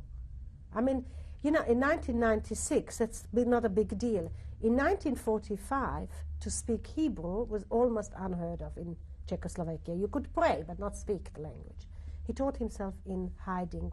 He made a Jewish calendar. Unfortunately, one of my little sisters, when they were little, swapped it at school. They didn't realize what it was. He made a Jewish calendar from the stars and the sun and the stars, and it was fairly accurate to know when Yom Tov is. And because he was very bright, and because he spoke Hebrew, and because he's very tall, that he mixed with much older children. He wanted to go on the first Aliyah out of Czechoslovakia to what was then Palestine. He was only 15 and 3 months, and he mixed with the 17-year-olds. And the day that he died, they went on a picnic, a swimming picnic, Bnei Akiva. And my father was very busy, and afterwards he never forgave himself for it, poor fellow. For once he didn't say, I forbid you to go. He just said, it's up to you. So my brother escaped and went to the Tiyul, and he got drowned. And it was a very terrible, peculiar thing then. My father was at a meeting in the Jewish hospital, one of his portfolios, and every penny he possessed, he had in his, he didn't have banks, he couldn't trust banks. Everything that he had hidden and that you could sell on the black market, anything that you still had, he had in his pocket. And on that depended our fate and the fate of many returnees. And he came home at lunchtime on the 27th of July, and he said to my mother was breastfeeding the baby, and he said to my mother, oh my God, I left my briefcase with all the money we've got in the hospital. And she said, go back. And he said, all right, I'll go back, but I hope I don't find it. It's a Jewish belief that it's an exchange. And he said, I'll go back, but I hope I don't find it. And he came back and with the briefcase, and he said, unfortunately, I found it. This was at lunchtime. My mother, while he was away, was breastfeeding Rosanna, and she said suddenly, this sounds ridiculous, but this is what happened. They had a clock, those old alarm clocks with the legs, those old-fashioned alarm clocks. My mother swore that as she was at exactly 1 o'clock, the clock started jumping madly. There was no earthquake that we know of. The clock started jumping, and she felt ill with worry. And just after that, my father came back and said, unfortunately, I found my briefcase. And we found out later that that's when my brother drowned, when this happened. So whether you believe it or not, I don't know. They say that it's a psychic experience, but she swears that it happened. And my brother drowned in water which was up to his waist. There was a Bnei Akiva picnic, and as I said, he was amongst much older children, and he was very religious. He wouldn't go mixed swimming. But then we don't know for sure what happened. Apparently it got very, very hot, and he said, I'll just go in for a dip when the others were out. No, there were different stories that we heard afterwards. In fact, Eva heard this, what she thinks is the true story, only about 10 years ago in Israel, because they all disappeared after the accident. What I told her at the time is that my brother was drowning in a whirlpool. Apparently a girl got into difficulties in the same spot before he went into water, and they pulled her out by making a human chain. And it appears, from what these people told Eva some years later, is that my brother was drowning in that whirlpool, and he called out that he's drowning, and they came, and then he was embarrassed because he got himself out of the difficulty, so he said, I pretended. This is the story they told us at the time, but I don't know if it's true. And that he was embarrassed, so he said, no, I'm all right. And then when the second time he called for help, they thought he was kidding, and they didn't go, and he drowned. Eva said something else happened. That Russian soldiers came, and they felt that it was more important to that's what she found out some years later, many years, not only a few years ago in Israel, that what really happened is that Russian soldiers came, and they were scared that they'll take the girls.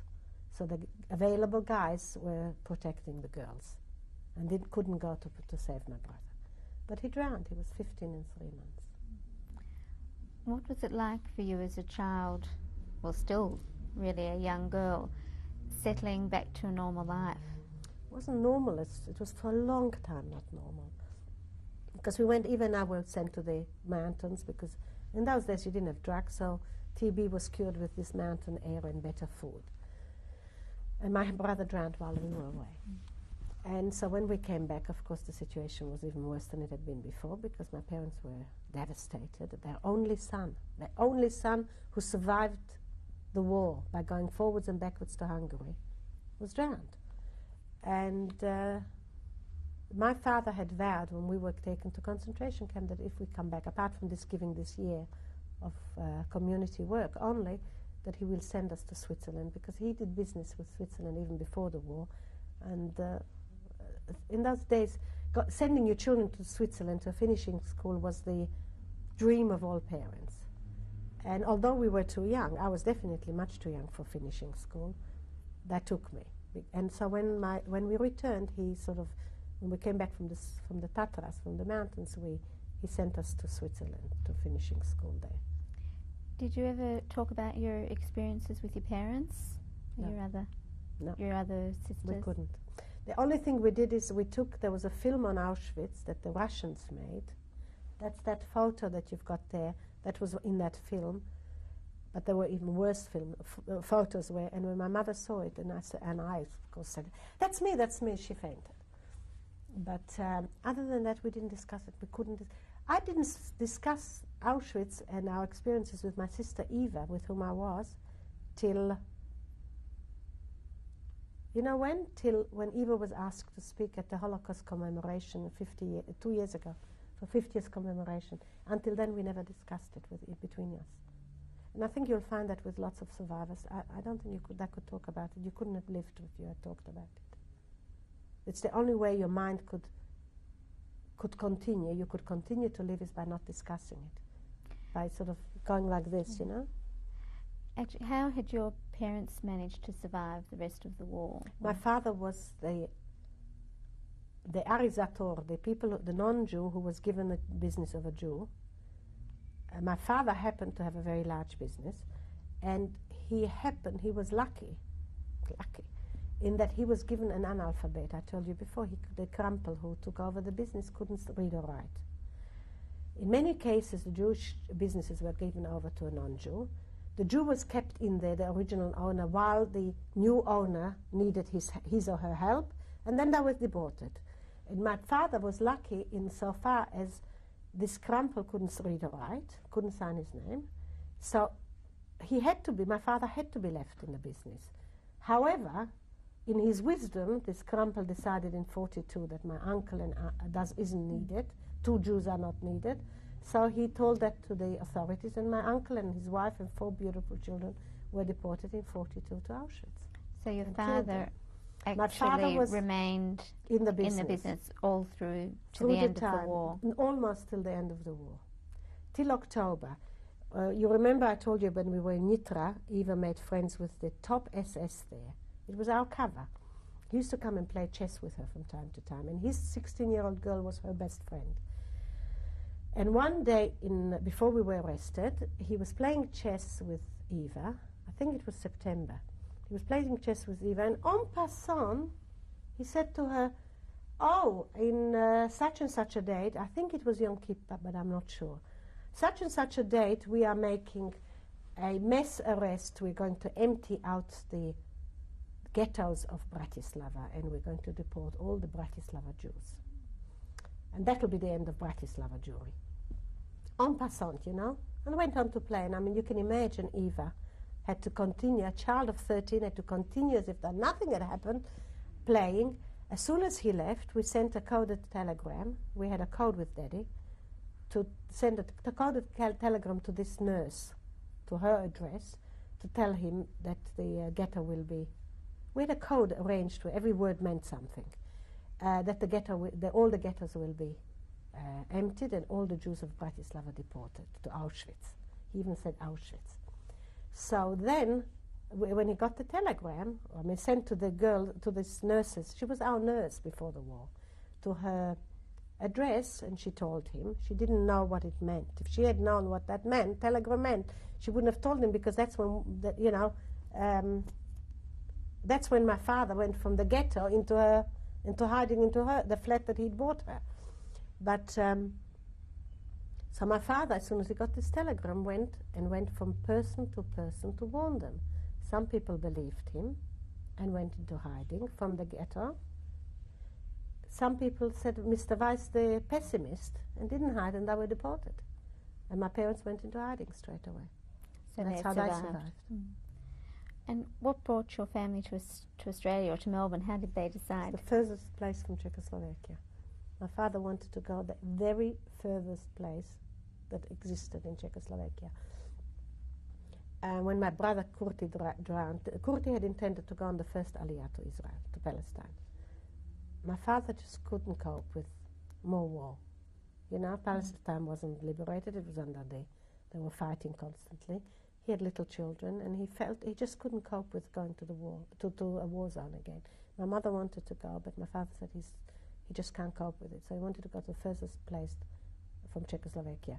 By accident, we came to Australia because a fellow, I don't know if I should mention the name, Gelbart at the time, came from Australia, supposedly to get business, to bring business. We're talking about 45. 46, no, this is later, 47. And he came from, in 47 there were no spinning and weaving mills in Australia. You know, so that Australia wasn't self-sufficient. My father had spinning and weaving mills before the war. So he met this guy, and he was, the plan that was worked out that the government of Australia is going to pay 50-50, a dollar for a dollar, at the time it was a pound for a pound, to try and bring here a spinning and open up spinning and weaving mills. And my father, being the expert, was taken on by this fellow to organize it.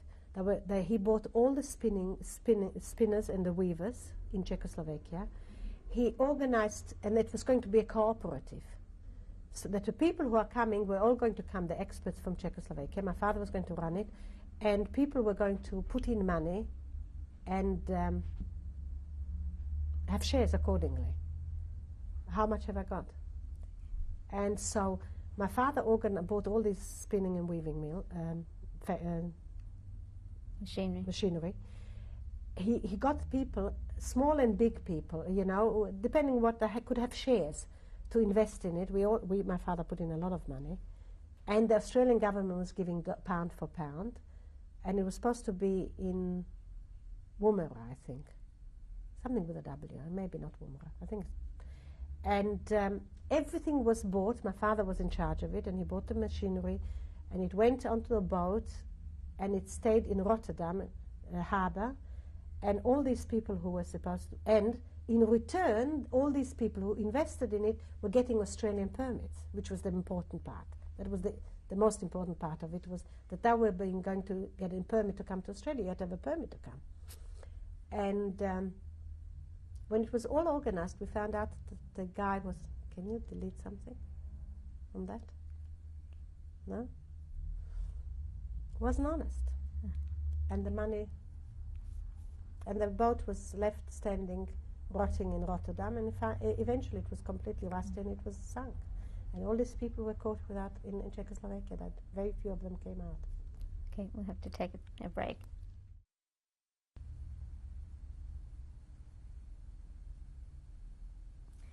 This is tape number 7. Marcia, what was life like in Melbourne for you? It was nice.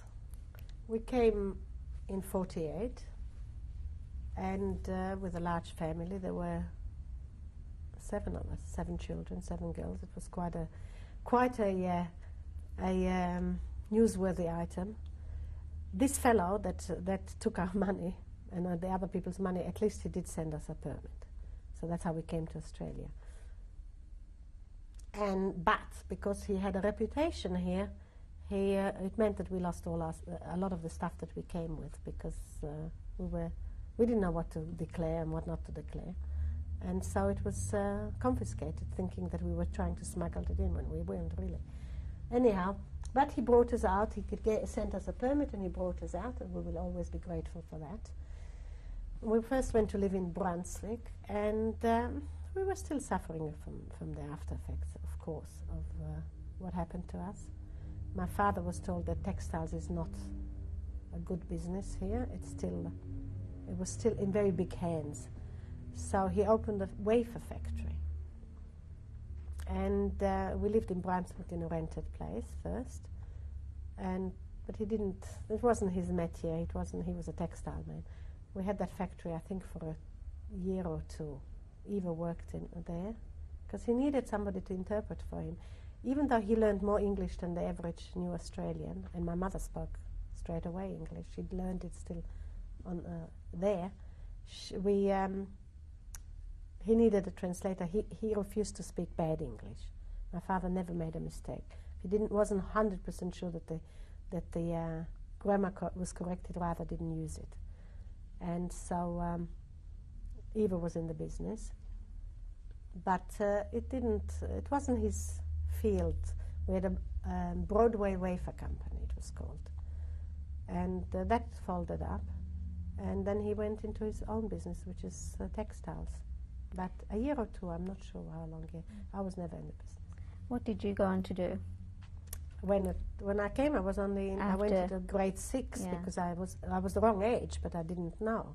After your schooling, what did you go on to do? I studied physiotherapy, but I didn't finish. I got married instead. I thought I could finish it in Sydney, but then I found out when I got married that I have to repeat second year. And with the brains of youngsters, you know, you have no brains at all.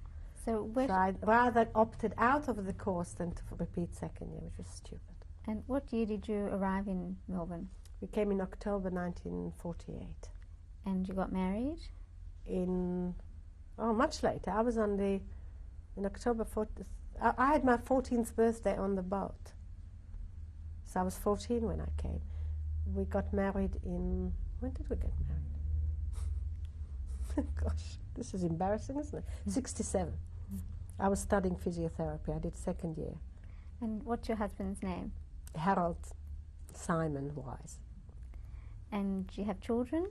We have 3 daughters. And their names? Michelle Noemi, she's named after my sister Noemi, who died in Australia already. Judy, who's named after the little one that died in Auschwitz. My children are very lucky with their names. And Miriam Yael, who's named after my cousin Miriam, who was murdered in Auschwitz. Yael is a compromise for modernity. And where do they live? They all live in Israel at the moment. They've all gone on Aliyah. You talked, Marta, about your religion. How were you able to reconcile that faith with all the things that you saw and happened to you?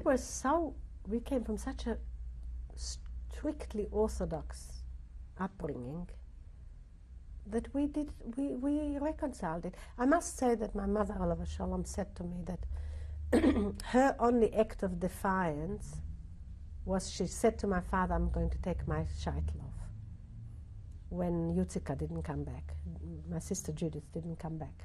That was her act of defiance. And my brother, my late brother, at the age of 15, said to her, don't do it. You're wrong. There is a God and you shouldn't do it. And when he drowned, which was when this discussion took place, she decided to keep it on. It's an interesting concept. I would have thought that when he drowned, after all that I went through and all that I lost, that she would have pulled it off. But because he wanted her to keep it, and she never lost her faith. In fact, my mother had 3 children during the war, which is almost unheard of. What about... She had Rosanna during the hand-to-hand fighting in Bratislava, because she thought perhaps somebody will carry the Messiah, Mashiach. That's what a person of faith she was. Strong. What about your sense of faith, though? Did you ever question or...? I remember going absolutely berserk when Noemi died here in Australia. When Kurti died, Eva and I didn't know. We were in the sanatorium recovering. And when we came back, he was my mate, because Eva and Noemi were sort of the same age, and then Renata and Ruth, Rosanna and Hannah. And I was the one that was the odd man out. And I was sort of closest to my brother. I remember when he died, I thought I'll go to pieces. I said, there's no God. But I was a child. I was 10 years old. What did I know? And my parents kept on keeping their faith, and so we did too. We see there, I told you, we saw the hand of God in the fact that it started to rain and put on the fire in Auschwitz. We didn't think far enough and say, why are we there in the first place? That's what faith does to you. There must be a God, because if there is no God, then there's no sense in this whole world. What sort of impact do you think those experiences had on you later, especially the fact that you were a child experiencing such horrors? I'm a pessimist. I don't know. I'm a pessimist with a mixture of optimism and pessimism. What it had, in fact, that I can't make plans. I find it very difficult to make plans in advance. I just can't see how you can do it. And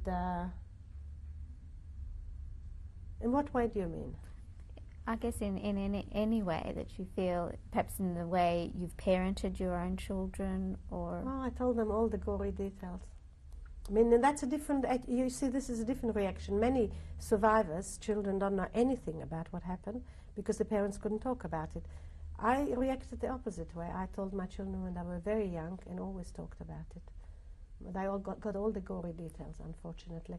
It's interesting how they handled it. Judy starts crying, the middle one starts crying, and she gets very, very upset. Michelle likes to know more about it. So does Miriam, the little one, the youngest one. But I think my faith suffered more when Noemi died here in Australia than before. Then I really went bananas. I was 20 by then already. 21 when she died. How did she die? From sickness. She had nephritis, and that I couldn't cope with. I couldn't understand how God could do that to my parents after everything else. But He did.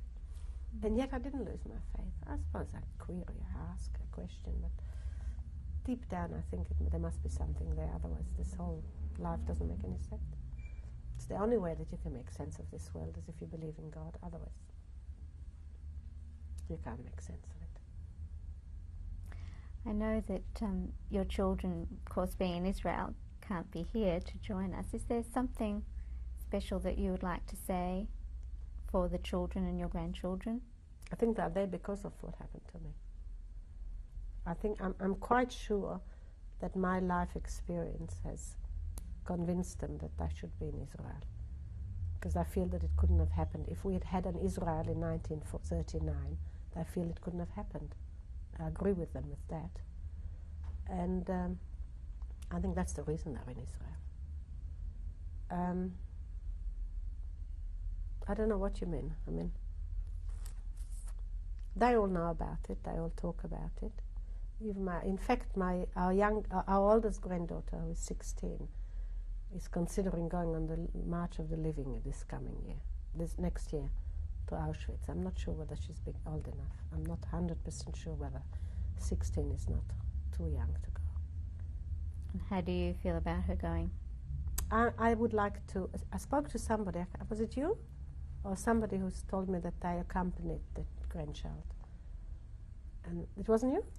It was you. It's not a bad idea. I'll consider discussing it with Michelle. I'm a bit worried that that will be very bad for her, and that she won't get a fuller. I think they're too young at 16. I really think they should be older when they go. But the government knows what they're doing, I suppose. They have more experience with it. Marta, I know you do a lot of talking to schools and groups about your experiences. How do you feel about that? What's that like for you? I started it about 23 years ago, I think.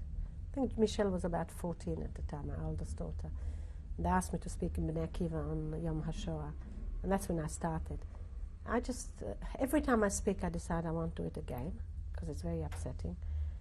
And then when you get, many schools send you letters, the children write to you, they're encouraged to write to you how they feel about the talk. And when you see how much it affects them and how they ought to know, you feel that you have to sort of put up with this inconvenience and the pain and continue doing it. On the other hand, and then also the other side of the coin is when you see revisionists, then when you see an Irving, then you feel you have to talk about it. And that's why I talk. I haven't done it for a while, I must say. But, so I've done it from then on till last year. Oh no, what am I talking about? I spoke at Melbourne University this year. I forgot. I think it's important that youth hear something from a survivor. And let's face it, I'm one of the youngest survivors. From Auschwitz, definitely. I don't think there's many my age. And I think it's important that I hear it from yourself. There was an interesting case I had in Camberwell High some years ago. I must mention that. I spoke to children. I used to speak there for over 10 years every year, to the year 10s. And it's a very large school. I don't know if you know the school, and they're multicultural, very multicultural. And the first time I spoke for 45 minutes, And it wasn't enough. So after that, the woman in charge organized always to have a double period and brought all the kids into the library. And usually they are as quiet as you can hear a pin drop. And one particular occasion, there was a fight outside after I spoke.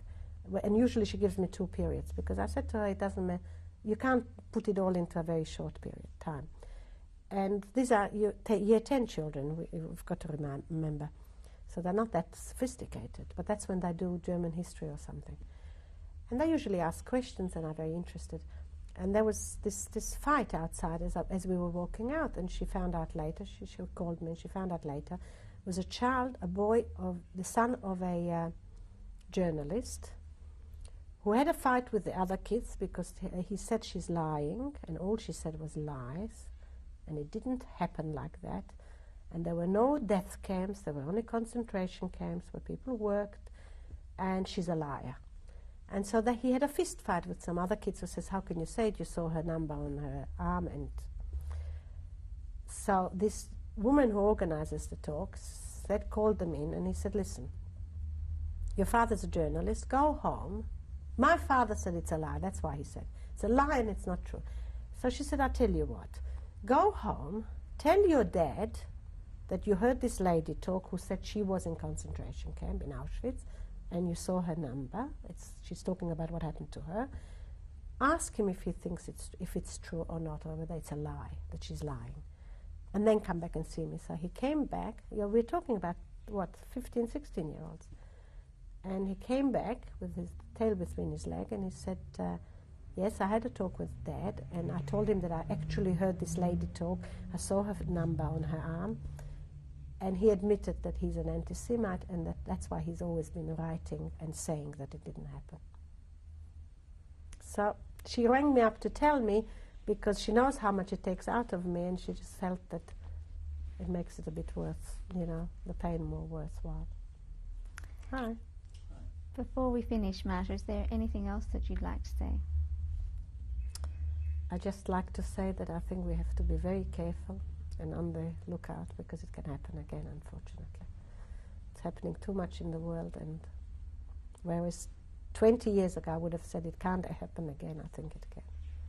And all of us have to be. I think if I was younger, people should go and help others, because I think it can happen again. Maybe not with the next time with the Jews, it can be somebody else next time.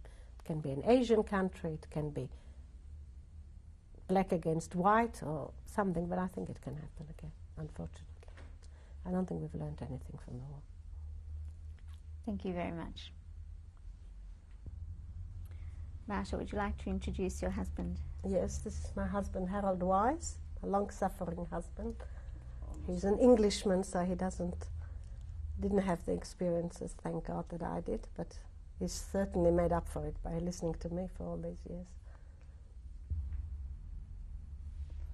I would just like to say that over the years I've known Martha's the problems, the experiences that she has as a childhood. She's related the whole family history to me, and it's amazing how people like Martha and others at her time, particularly at her age, managed to be able to recollect and tell with such vivid description the things that happened and how they survived. It's absolutely a miracle. But I find that as a result of all this, observing Martha, she's very, very, I would say she's very protective, particularly to the children, because having gone through what she has, she at times is overprotective. She's a warrior. She's a warrior, and as far as the children are concerned, she's always concerned if they're late at night or wherever, if they go out at any time, even though today they're all married and living in Israel with children of their own. She still worries about them from a distance, and that's one of the things that I think is obvious when you know Martha, that she's a warrior. And I think it's got a lot to do with what she experienced as a child. She's a warrior, she's overprotective, and I can understand that. And I think the children understand that as well.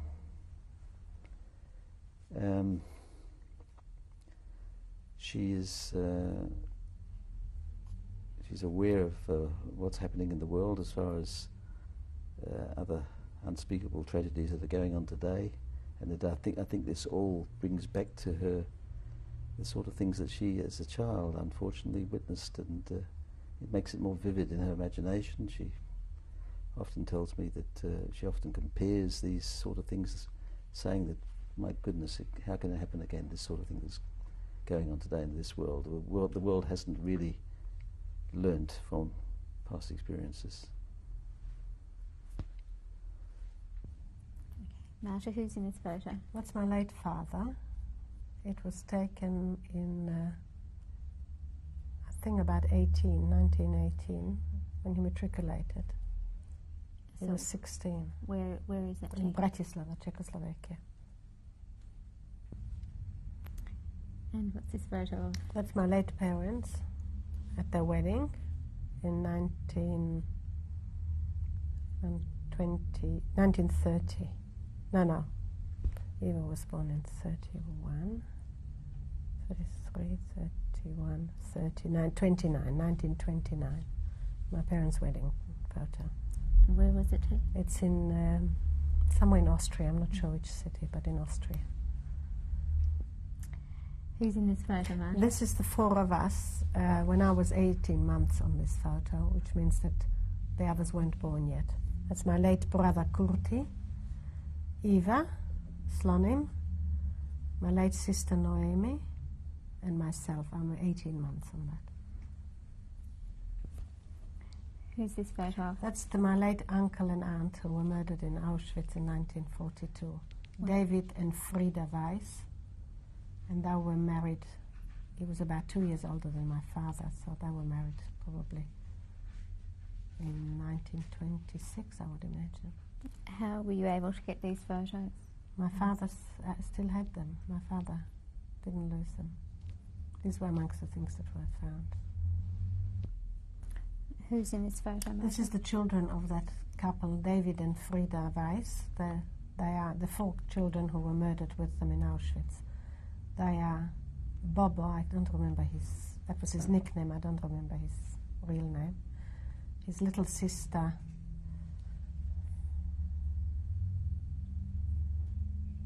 it was Bobo Ernst. Gosh, I've got a mental block about it. One of the girls is called... One of the girls is Miriam, I think the older one. And the other boy is... Ernst. And I think her name was Ruth as well. I'm not sure. Isn't it terrible? I've got a mental block about it somewhere. And who's in this, Marta? This was taken in 1948, shortly before we came to Australia, in our house in Bratislava. And it's my late mother with Eva next to her, my late sister Noemi. On the right, is it? On the back? The right. Yeah. And then there is Ruth. In the front? Ruth is in front of Noemi. And Rosanna is... No, I'm sorry, Ruth, Hannah Friedman, Renata, and Rosanna. And for some reason or other, I wasn't on it. I think it was somebody's wedding. Where is this taken, Marta? I think it was in Caulfield Shore. So this is in Melbourne? Here in Melbourne in 1954. And it's from, which way do we go, left to right? There it's my late sister Noemi, Benny Slonim, my oldest brother-in-law, Eva, myself, my late mother, my late father, and then in the front, also going from left to right, Ruth, who is now Ruth Gershoff, Hannah Friedman, Rosanna Liebler, and Renata Gilbert. And they were little. Who's in this, Marta? This is our oldest daughter, Michelle Noemi, named after my late sister Noemi. Her husband, Shmulik Shia, and their 4 children, Sagit. I'm sorry, from left to right, it's Gilad, Meir, Sagit, Yaakov, Michelle, Nadav, the baby, and Shmulik. And where is that taken? This was taken here before they left a year ago. Dina. This is our youngest daughter, Miriam Yael. She's also called after somebody who died. From left, it's Yaakov. Yaakov Meir, is it? How? David, Miriam Yael, the babe, and then again this way, the baby, Rachel, and what's her name? Dalia. Sorry. And Poor Dalia. where Dalia, they live in Israel, and their name is Bruce. and where is this taken? This in? was taken here just before they went on Aliyah this year, in February of this year. Is this of Marta? This is Judy and her husband Ronnie Joss on the wedding day, and that was in December 1980 And where in Melbourne in Australia, and I live in Israel too. It's Leah Joss, the youngest daughter of Judy and Ronnie, and she's 4 years old. and when was this taken? This was taken just before they went on Aliyah 3 months ago. These are Judy's 4 older children. This photo is about 5 years old, and it's from left to right. Tali, Avital Joss, Jonathan. The front is Dina and Ilanit. This is a receipt from the police in Bratislava, dated, as you can see, on the 16th of the 9th, 1940, and it says that it is it's the Jewish the Bureau for Jewish Affairs, so to of Jewish Material Affairs, and it says Superzovi Harok o Żydowskim Majątku podla. It says that it is regarding Jewish property as ordained in the in the document 203-40V.